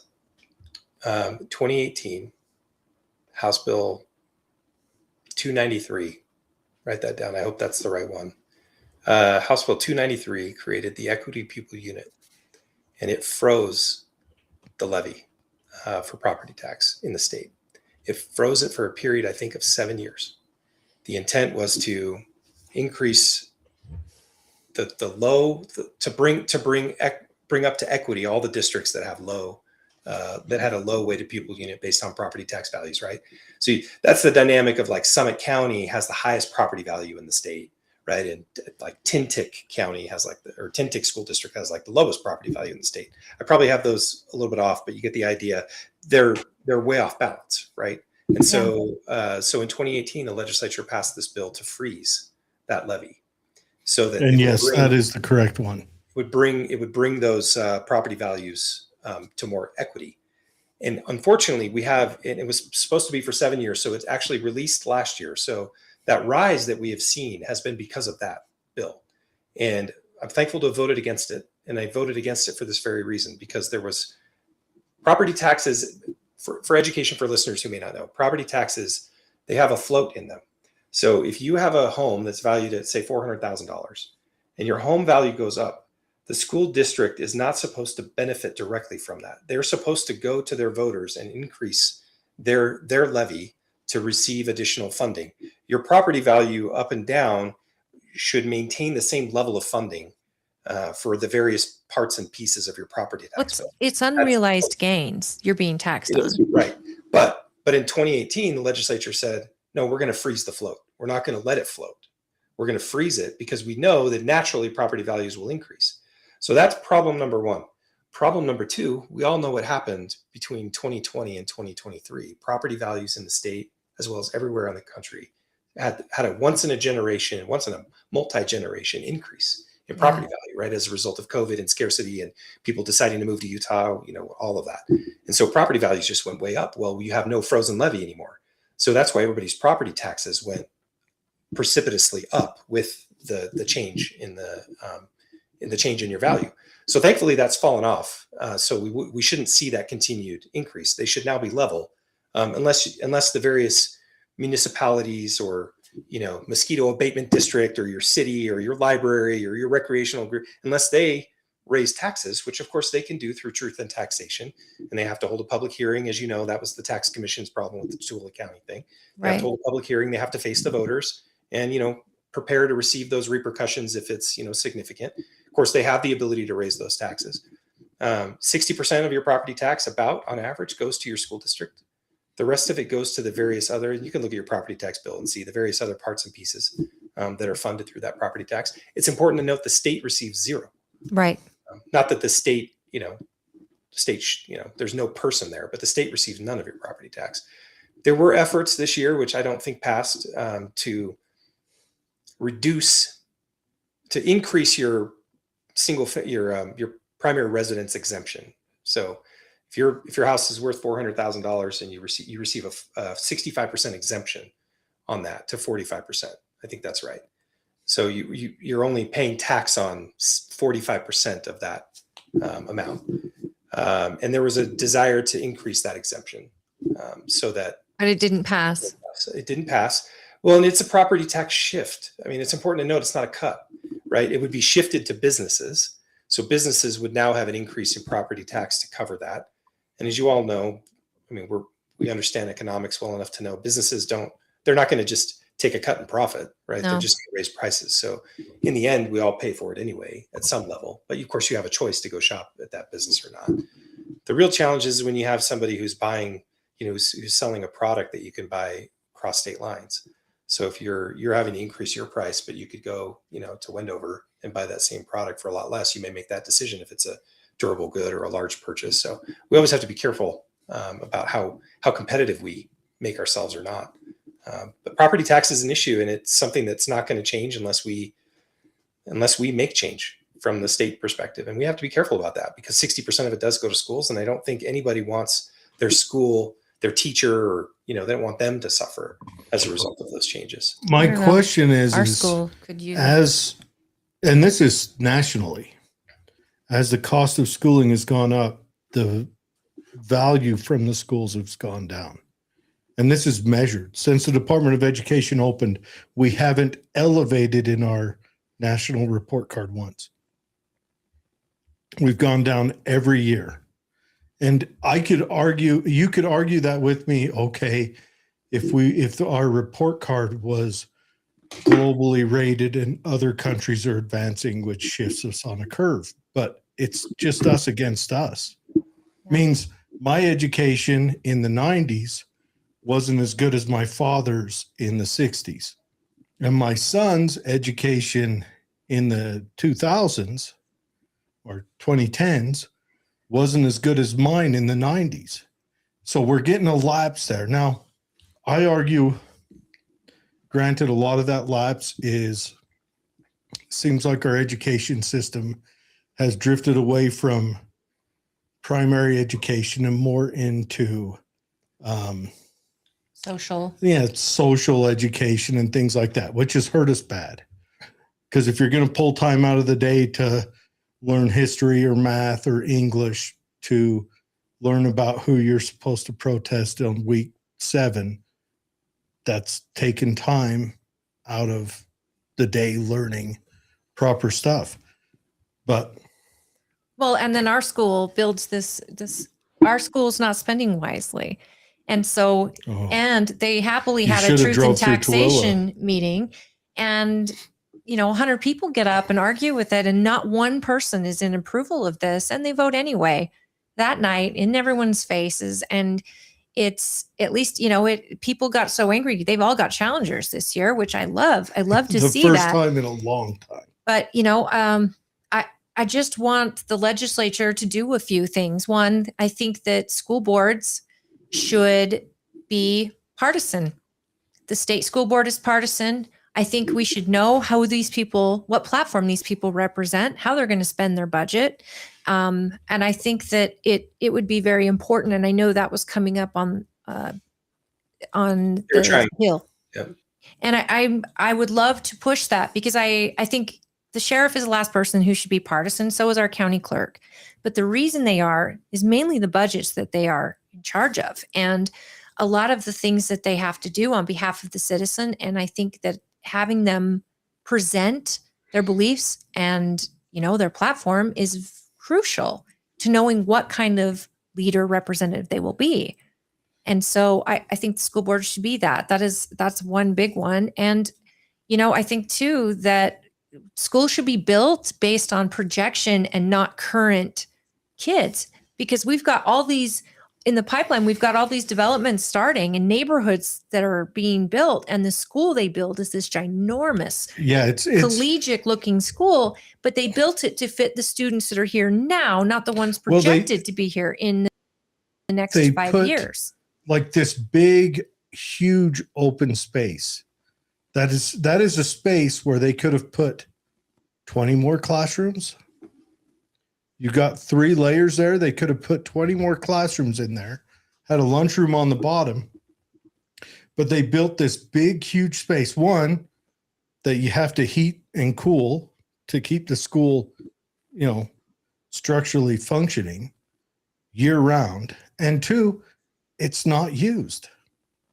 They literally. Look at this. Yeah, the football field is collegiate. The baseball field is collegiate. So it's Deseret Peak Community College. That's what I'm hearing. Basically, yes.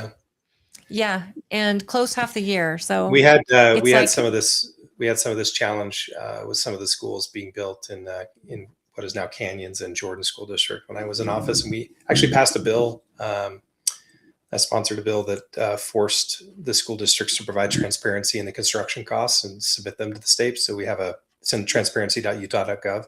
They're required to say how much something costs and where they're spending it, so that the constituents and voters could challenge, like, why are you spending this much money on, furniture, fixtures, and whatnot? Why are you spending this much money on floor? Why do we need 12 baseball fields, right? That type of stuff.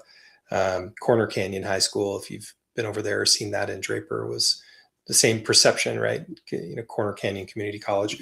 So I think a couple of things I want to comment on what you said, Holly. First is I think that as many political offices as we deem necessary should be partisan. I was proud to support the partisan state school board bill when I was in the legislature. I do think it's the right thing to do. I actually think that the sheriff, not just because of the budget, but because of how they view their role in the community, should be critically important. Yeah. How they view the rights and the Constitution, and because that is where the rubber meets the road with a citizen is, if your police chief or your sheriff feels that it's okay to search your home without a warrant, to stretch the boundaries of the law with radars or other things like that to me is important to know that that's how they view it, or not view it. And typically, but based on your party platform or your experience, how you're going to view freedom, and that is important. So I do agree that it should be partisan. I'm with you. I appreciate that. Mm-hmm. I mean, people, when I say it, people are like, no, but this is how infiltration has happened to where we've become a social justice school. And kids they're not getting the basics. Let's say, I mean, our test scores are horrible, and each kid is like $11,000 per kid in the schools right now. And yet, we're putting more and more and more, but we're seeing less and less and less. And it is the definition of insanity. We keep doing the same thing instead of, let's put some of the school focused on teaching remotely. Let's put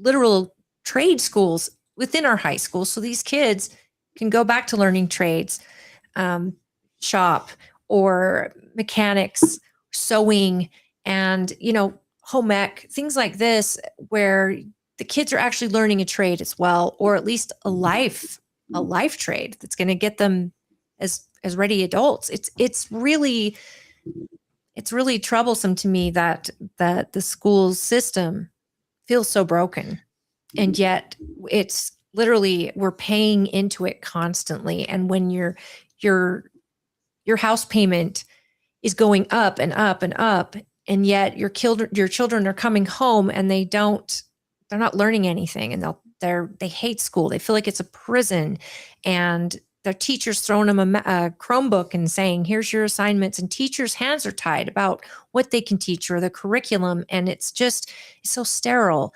and it's really affecting, graduation rates and things like that. And great teachers are getting drawn out. They're just, to me, it's sad. We need to figure something out, and I'd love to see it in the legislature. COVID did us no favors.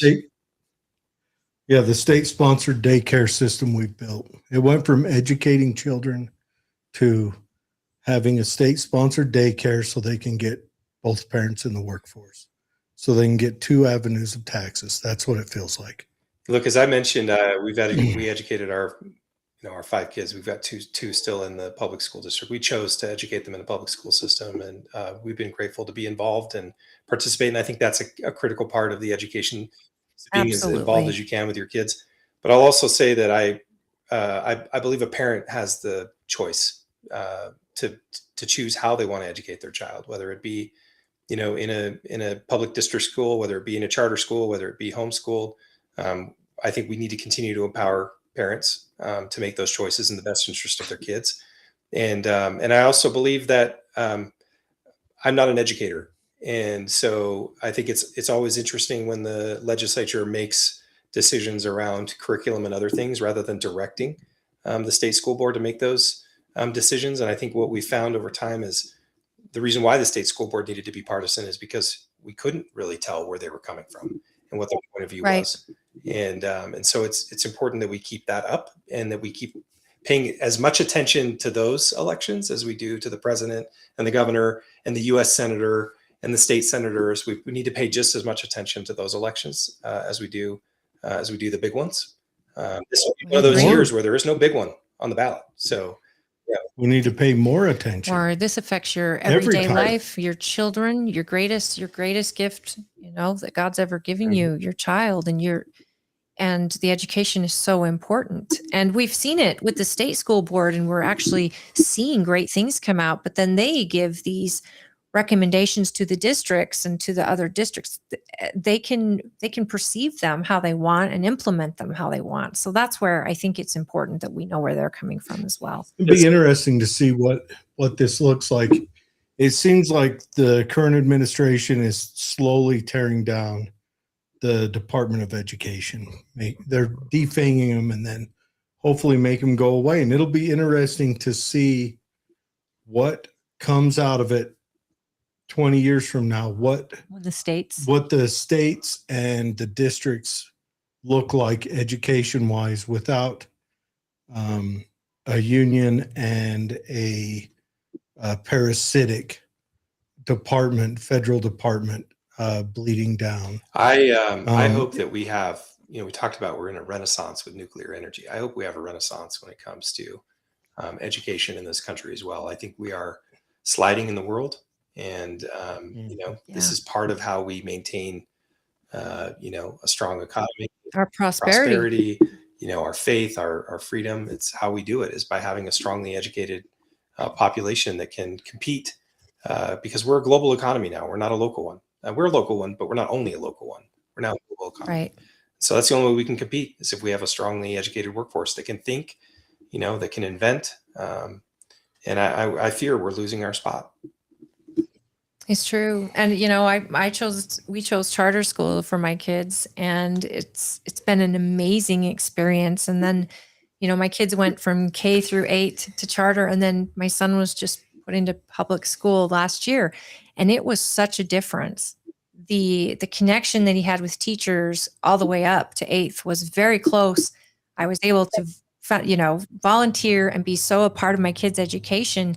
And then in public school, I feel lost. Like there's no, that connection's not there. So I'd love to see someone elected that's going to be serious about education and finding a way for counties like ours. And a lot of it is their own spending. And they've got these directors making so much money and administration costs and these school costs. And not a lot of people get involved in their meetings. And they can go rogue. And a lot of parents can't get involved in their kids' education. Tough.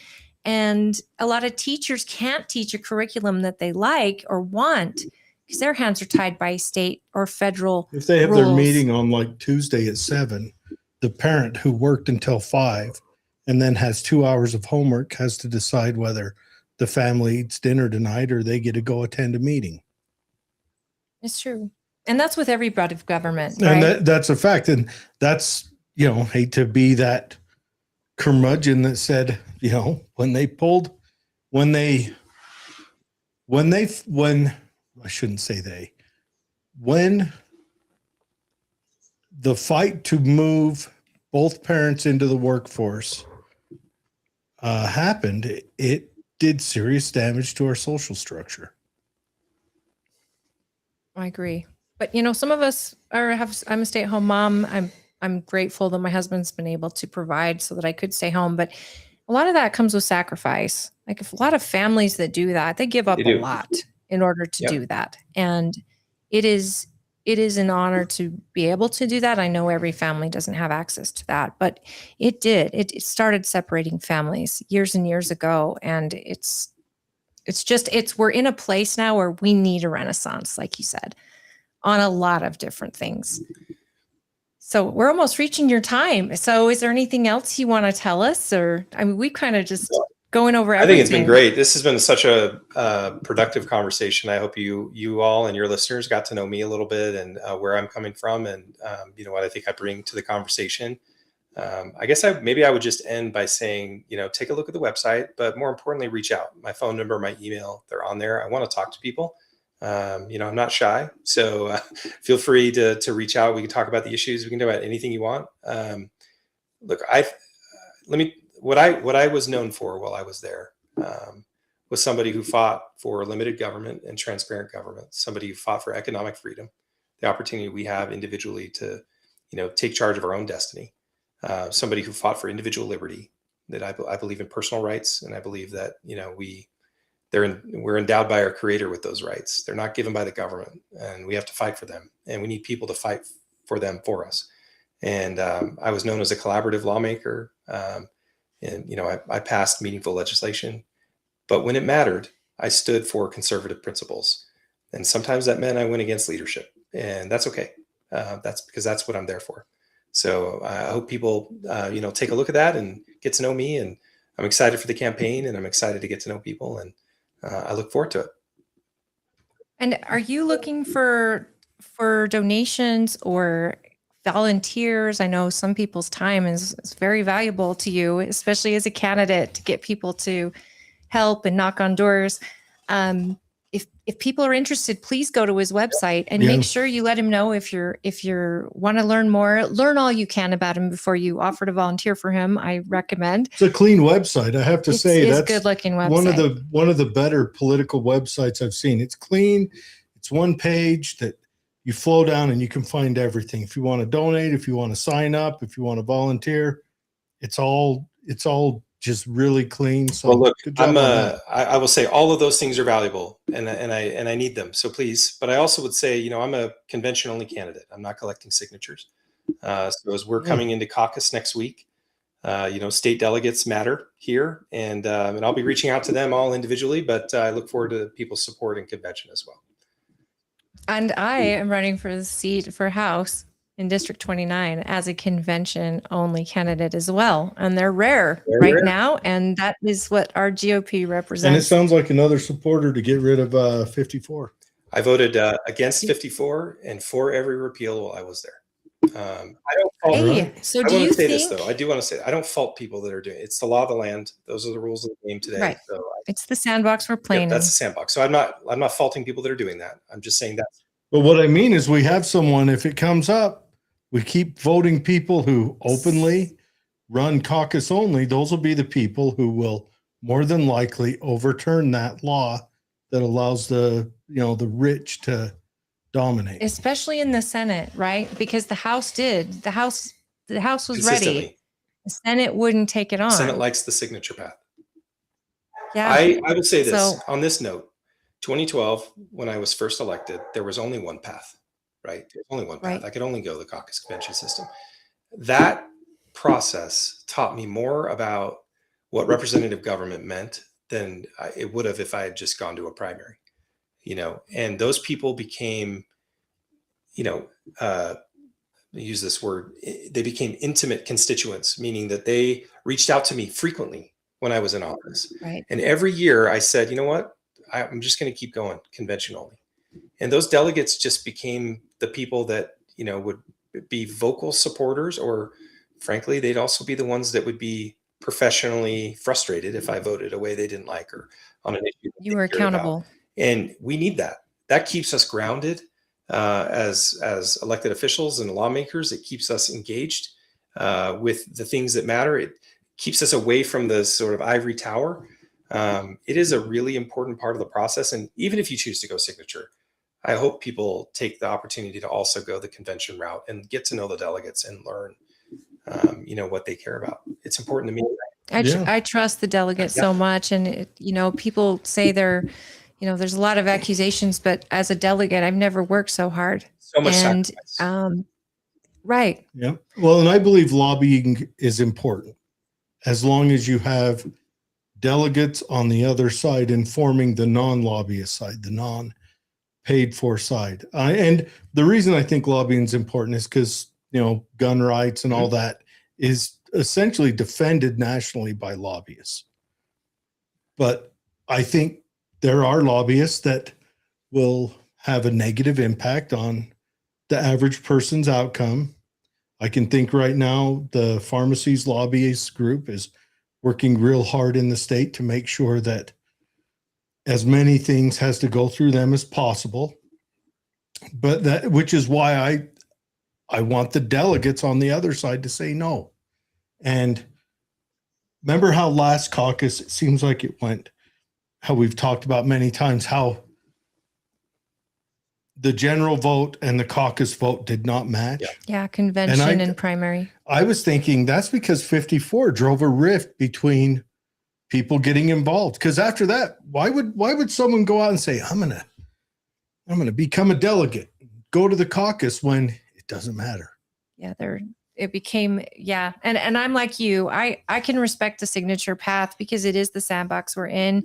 And I don't discount all those signatures that are gathered, but I don't like when those signatures are paid for, and I don't like that big money gets you to the primary. And when you have big money, you can advertise to the whole state, or you can advertise to the whole place. And these candidates that are trying to get the signature makes a difference. Grassroots candidates that are just trying to get their foot in. I mean, the delegates are very important, and there's a very big need for them because they are sitting down face to face with these candidates and representing their neighbors. And that is true representative government. I do feel, I agree if they're voting based on their government. I will say, I feel that, and maybe this situation is proving out, but I feel that SB 54, although the best of intentions, to try to open up access to the ballot to people, I do feel that it created the very thing that it was purported to prevent, which is, extremism in various political parties, and therefore the reasonable, pragmatic minded, people weren't able to get, elected. And now I think what we have is, if we want to be a big tent party, and I think we are a big tent party if you really boil it down. But I think other people are frustrated by that convention process because they feel like they can't voice their opinion. And I think we're creating this bipolarism that we don't want. And that's the frustrating thing about SB 54, in my view. It isn't the path, it's what it's created for the party. I feel it's fractured us. And we need this unity more than ever today, because the fights that we're facing from the left are real. And and I'm, that's why I have been a lifelong Republican from the time I was little, watching Reagan on TV. My dad was in the Navy for 30 years, career, active duty, and he was a big fan of Reagan. And I remember as a little kid watching him on TV going, man, I like the way this guy sounds. Not even knowing really what I was liking. I just liked the way he sounded. I was about 6 years old, and I told my grandpa, I said, you have hair like him. And he told my uncle to go get me a quarter. Well, and Reagan was such a grandpa, funny. Reagan loving, was off the strong. cuff the best speaker. I got to step out for just a second. We're going to wrap up. I do. I don't know if you want to stick around. We did have a comment on Facebook I want to go through. Sure. This one right here. It's about Donald Trump and Iran. You don't have to stick around if you'd rather not put your 2 cents into it, but it was a big comment from one of our listeners, and he's a Liberland European listener. So, but he's also a huge Trump supporter. Liberland. It's I'll be right back. Liberland is a new country that they've gotten. I don't know exactly where it is, but they've created, and maybe you can tell us, Thomas. But it's interesting, and I don't know what comment he's referring to. So it's a Facebook comment, he said. Sorry. So he says, I know that I'm possibly one of the biggest Trump fans and MAGA supporters. Trump took office as president of peace. Does he now only have geopolitical interests? The European media is reporting on the third Gulf War. The first 6 days of war cost more than $11 billion plus. It's expensive for the U.S. Now there's a new estimate that underscores this. According to the New York Times, Pentagon officials told lawmakers in a closed-door meeting at the Capitol, they estimate the cost of the war against Iran at over 11.3 in the first 6 days alone. Newspaper cites 3 people familiar with the meeting. How do Republicans view this? Won't this hurt Trump's midterms? Interesting.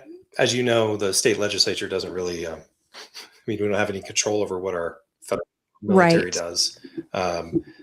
Trusting your listener on the facts. Look, again, I'm a child of a Navy veteran for 30 years, and I have the highest respect for the military, our men and women in military. And I think the way that the U.S. has executed this engagement has been nearly flawless. I'm proud of them for what they've done. I'm not a huge fan of war in general. I feel like war is a course of last resort. I'm not positive what steps were taken up to this point that caused us to go this route. It seems clear that, and if the president is telling the truth, that we're nearing the end of this, which I'm looking forward to. I would like to be done. I think the longer this goes on, the more the world might, not be exactly a fan. I don't know that I don't know that, aside from our campaign, right? This is just people just having a conversation. I don't know that this would be the reason that we would struggle, Republicans struggle in the midterm. It could be the fact that we are internally fighting each other constantly. too.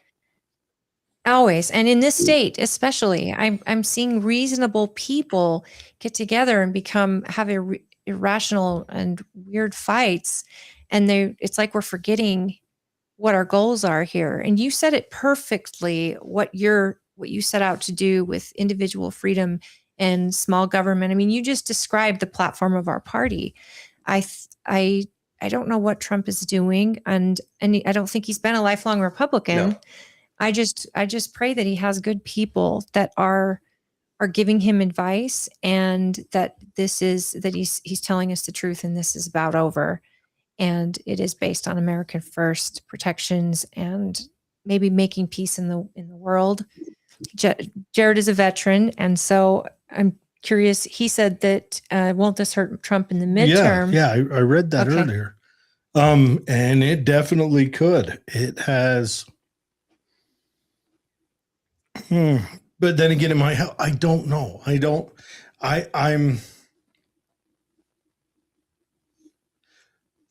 I'm not in full understanding exactly why we got involved. A lot of it, I think, and I know this may sound conspiratorial, but a lot of it, I think, is Israel told us that, hey, we're striking. And we have a lot of friends over there. And we knew that if we struck, Iran would send rockets in every direction, not just our bases, but also at our friends. And Israel probably, with added numbers, there's probably more coverage that, we could further defend that. Now, that's not me justifying it. News is coming so fast that I've kind of checked out. Yeah. I honestly, nationally and globally, I've kind of checked out on the news just flying at us. I don't care what any nitwit 32-year-old congresswoman says overseas anymore. I don't care. I don't know how many 32-year-old female congresswomen there are, but I don't think you were targeting any one specific one by calling them a nitwit. Well, I don't know how old she is, but AOC, I don't care anymore. She fumbled it. She fumbled it maybe because she can't say everything she knows and she's trying to figure out how to speak around it, or she fumbled it because she really isn't up to speed. I don't know. I just can't. One, I can't be burdened to dig in. Now, I personally do think the midterms are going to be tough for the Republicans. But that happens every time. The midterms were tough for Biden. They were tough for Trump the first time. They were tough for Obama. They were tough for Bush. They're always tough. And maybe Trump just saying, look, I know I'm going to lose the midterms. I know I'm going to get bogged down. So I'm going to blaze a trail right now. And that's kind of seems what he's doing, right or wrong, whether I agree with it or not. I'm a extremely anti-war guy, but then again, I'm also a veteran. So like when I saw what happened with Maduro, I couldn't help but kind of puff my chest out, like that's showing the world, although I have a conspiracy about what really happened. But if it happened as it's laid out, I think Maduro turned himself in. I think he couldn't afford to turn himself in the way that we requested him to. So I think this was a setup. That's just my belief, because they left his VP in power. They just did a whole bunch, and they punched his wife in the eyeball, and she might have yelled at him or burnt dinner that night. Who knows? But that showed the world, like, look, no other country can do this. There's not another country on earth that can take the leader of a mid-sized nation in the middle of the night and not lose a person. Everyone gets out and drift away into the dark. There's no other country on earth that can. But not many would either. I don't know. Countries aren't going to be the police of other countries. Russia would have done it to Zelensky if they could in a heartbeat. Here's my China would do it to the leader of Taiwan, and probably the president of Japan if they could in a heartbeat. They cannot. They don't have the technology. They don't have the training. They don't have the global satellite system. They don't have the interdiction ability. They can't. No one else can. Jared, while you were out, here's what I said to Holly. Look, I tend to be an anti-war person myself, but at the same time, again, as the child of a Navy veteran, I admire the skill, the professionalism, the expertise of our men and women in uniform. They're the best trained in the world, the best equipped in the world. They know what they're doing. And when they're given an order and they're given a mission, they execute it with precision. And we can all be proud of that. That's something as Americans we can be proud of. And I never want a veteran to feel like somehow their effort was wasted or not recognized. Yeah. The other thing I'll just comment, and then we can maybe wrap here. But what I'll say is, I think Utahns, my neighbors, my friends, your neighbors, your friends, I think sometimes they look at the federal government and it's this amorphous, uncontrollable animal that is just so big. You pretty much did the definition. Are you reading the dictionary? Just this unwieldy thing that is uncontrollable by any one individual person. What I love about Utah, this was true in every election I ran, and it's true today. You don't have to hold a, $50,000 a plate dinner at Mar-a-Lago to get access to the people that have probably more impact on your daily life than the federal government ever will. You don't have to pay for that. You can call them, you can email them. They will come sit down in your house. You can come sit down in their house. Like we are ordinary, everyday people that are just trying to do our best for our communities. And that is something we can be proud of in Utah.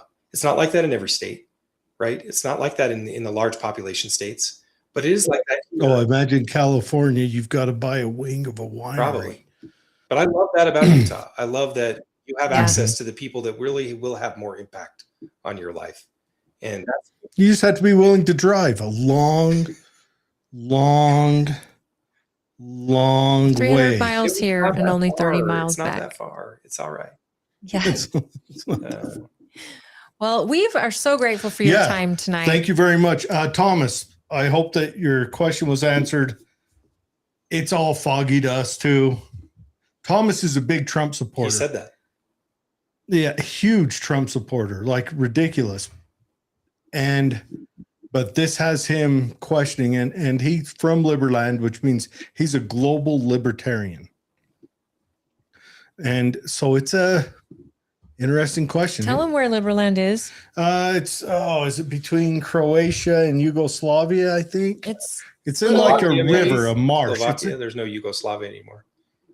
Croatia or Slovakia. One of those. It's between two of those countries, and they take turns beating up Liberland. It's a brand new set up country. When they split apart, there was this marshland in the middle of a river, kind of an islandy marsh. And It was undeclared. Neither side wanted it. They were arguing with each other. No, you take it. No, I don't want it. You have it. They were arguing with each other about it. And so, yeah, it has its own YouTube channel. You can go and discover it. I've met a few of their, I've met their president. I've met a few of their guys, citizens in different places. They were at Trump's inauguration. It's an interesting theory. You can become a citizen of it and live here, and maybe you can view it as possibly a redoubt or just a support of an idea of liberty, a liberty-minded country existing, like complete liberty-minded country. We're pretty close, but this one, they go hard at it. This one's going to need a nice army, though. Those countries. Well, it's so far it has, and I think they're going to right now go the Gandhi method of survival. And then what they're hoping and what will be is they're going to try to sign economic and military treaties that will become their defense will be by paper, I think is what they plan. Because it's so small. If they fielded a 500-man army, that would cover the island. It's not a big place. And it might tip over and capsize. Yes, my capsize. I'm sorry. Was it him that just lost his bid to be back in? I don't know, but let's say goodbye to. Yes, John. Thank you very much, everyone. This is John Knotwell. Go check him out. That's Senate John 11. Senate 11. That's here. That's Tooele over the mountain and south down to Eagle Mountain. Kind of picture it that way. It'd be the south end of the Oakers and spread out from there a little bit. Interesting chat. John Knotwell. It's Croatia Bank. It's the Croatian Bank of the Danube River. Okay. Someone just broke it down for me. Thank you, William. So I like that you've got experience. I like that you see you'll be stepping in and know how things work. And I like that you recognize that. Look, I like Holly's senator. I like my senator, but I don't know what she's done. But personally, I like her. Holly's Senator Sandel, I like him. There's been a few bills he's been in on that we've had some consternation with, but he's come on and he's explained them. But he'll come on and explain them. And it shows that he has a lot more interaction with lobbyists than people on the ground.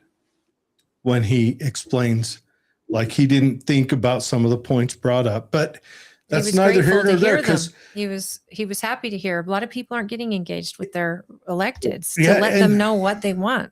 And if you don't, you can't be mad at your elected for voting one way when they haven't heard the alternative yet. Granted, that still happens, but I would suggest to all the listeners that if there's a vote coming up that you're passionate about, try to get through to your elected. And one thing, if I was to make a change in the Utah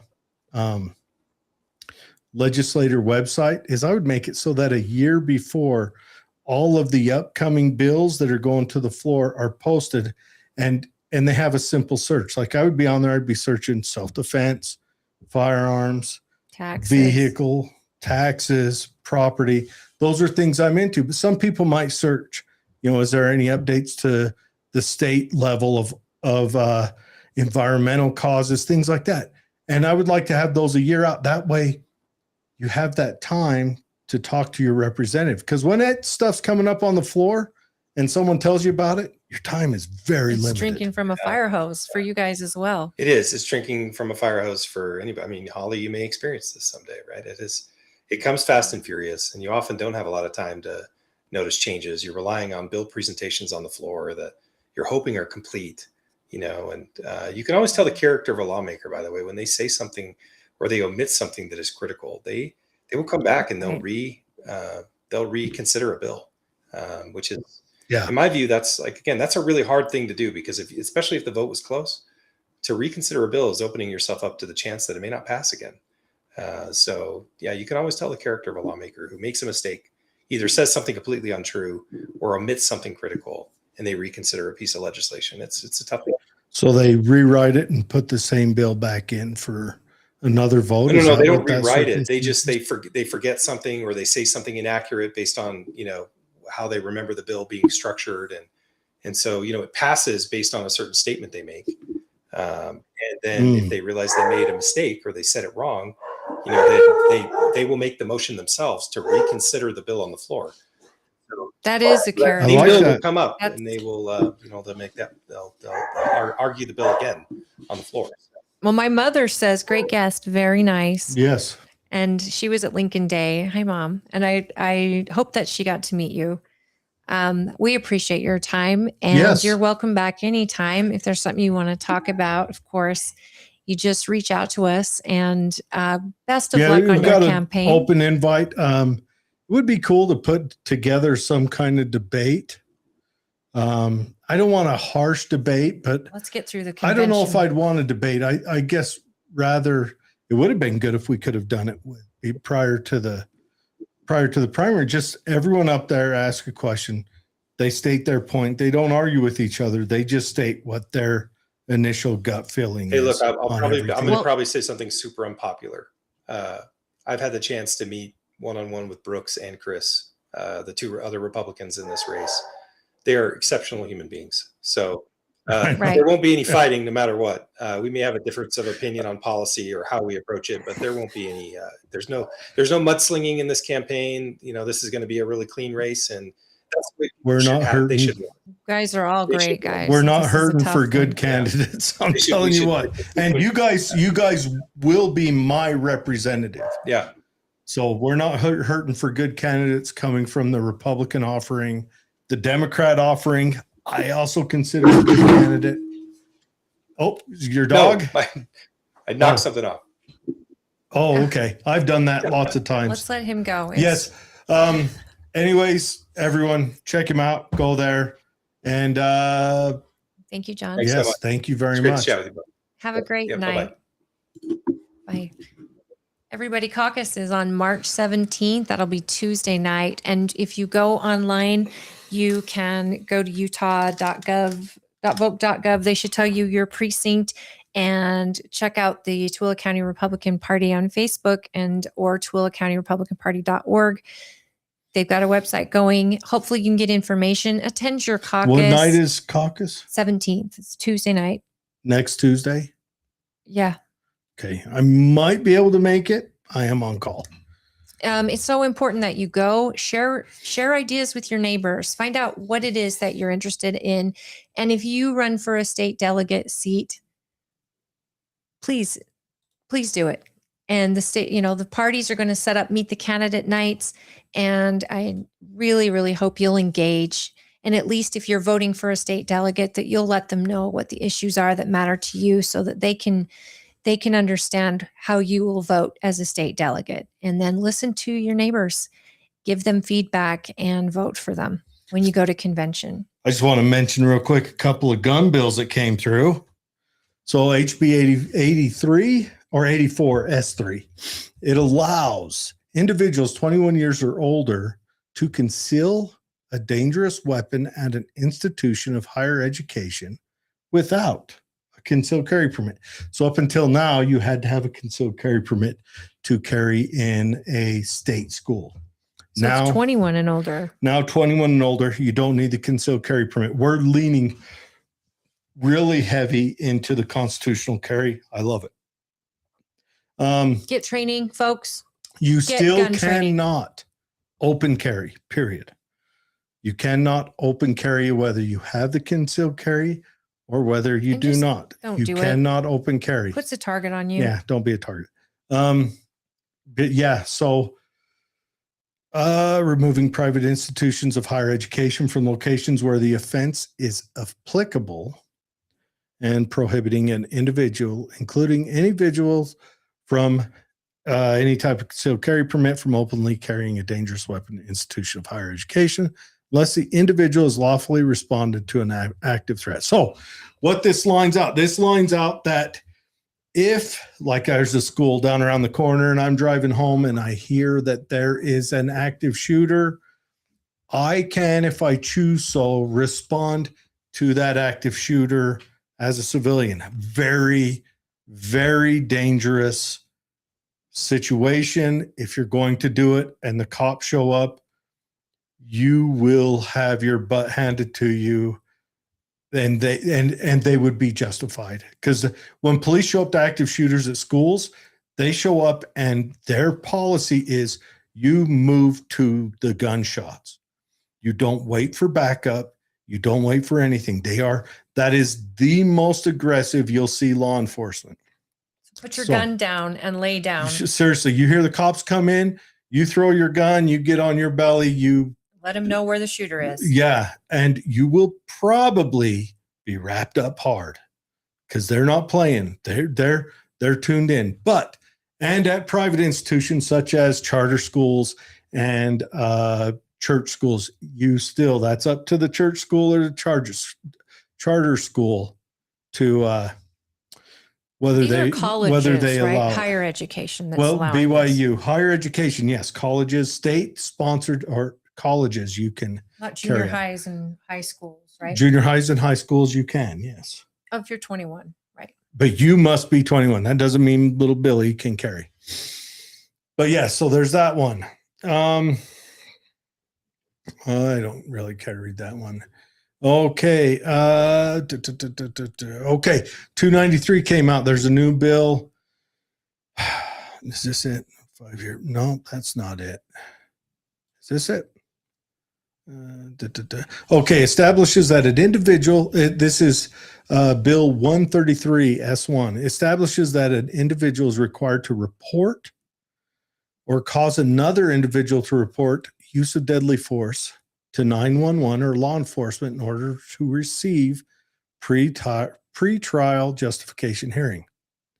Automatically provides a defendant with prima facie claim of justification at a pre-trial justification hearing if the defendant reported or caused another individual to report the defendant's use of force within 24 hours of using the force. Okay, I read this before it fully came out, and this is the one that made me nervous because it didn't have the 24 hours, kind of a vague, but I like that they've dialed it in.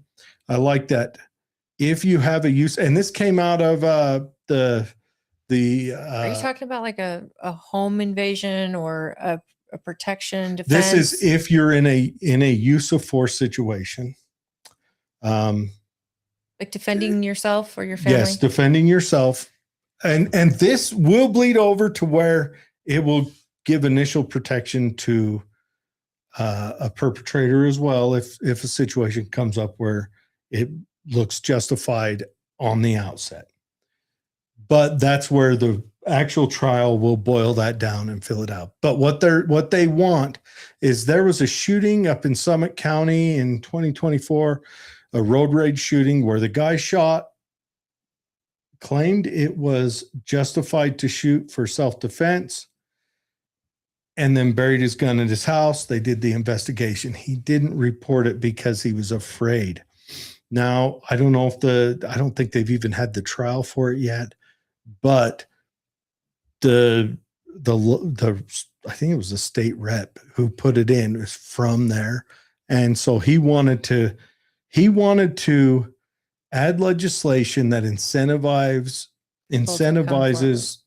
the 911 call, the report of use of force, the initiation of law enforcement response, and being afraid is no longer an excuse. Yes. So what this does is it gives you, if you call and say, look, I was fighting for my life. And now, okay, any lawyer worth his salt will tell you not to tell 911 there was a shooting. So I would read it right off of this, that I would say 911, there was a use of force incident at this location. Or you can get a witness to call them. Or you ask them. Get a witness, but I would argue if you're the person who defended yourself with that, you call, because that's only going to help. Yeah, but I see the bill. And then tell them there was a use of force incident, because you don't want to, in a higher rate of anxiety and everything else, say, I shot him in self-defense. You don't want any of those words on a recording held by the state, because regardless, especially in an election year, the state is going to come after you. So I would say, and so this is something I've got to bring to my class, future versions, when you call 911, there was a use of force incident at this location. And then you're going to say, I will be disarmed. Hang up your phone. Well, as long as the officers know they're responding, they're safe. If you decide you're going to render aid to the other guy, say, I will be disarmed. I am rendering aid. And don't say, I did a use of force. Say, there was a use of force incident at this location. Make sure they repeat that location. And then if you're going to render aid, which is maybe not a bad thing, you should do that. Say, I am now rendering aid. Hang up your phone. Get here. Let them get mad at you for hanging up on 911. Don't let them draw any answers out of you in that state. And if you are going to be a person that carries, you need to practice your tape loops. Your tape loops of what you are going to say as situations show up, escalate, de-escalate, or get training, folks. Come to the end of, you learn the tape loop. What you say to the bad guy, what you say to law enforcement, what you say to 911. I get a 3x5 card, write it on there and put it in your wallet. Whatever you have to do, write it in notes on your phone. Whatever you have to do, get that information laid out so that you don't say anything that incriminates yourself or possibly just clouds the prosecutor to where he's looking at you in the beginning when you are innocent, because you may say something wrong. Look at that law enforcement officer that shot that good girl. What did he say after it was done? Which one? The Jennifer Goods. And he was in fear of his life? Nope. He said F and B. Oh, yeah. What is everybody playing on that? He's saying that because he feels, and I tend to agree with him, that she put him in that situation. Right. He did not want to do that, and he blew off steam. So you may not be recorded in your use of force situation, but you will be recorded in your 911 call. And do not carry if you don't have training of some sort, folks. Have it in your home or whatever. Keep it safe so that there's no accidents, but get training. A good training will teach you all of this and help you feel comfortable and secure in what you're learning. I have to wrap it up. Yes. Come see us at Shield Maiden Tactical. You'll learn all this and we'll get you some tape loops on your. Thank you for tuning in tonight, everybody. Tape. So good to see you guys, William and everyone. Thomas and Jordan, Mom, Michael. Thank you for all of your comments and engagement. Thank you so much. Next week, we've got Ryan Carver. He is running for sheriff out here in Twilla. Tune in, guys. Yep. Have a very good weekend. Good night. Good week. Humming. We'll see you later.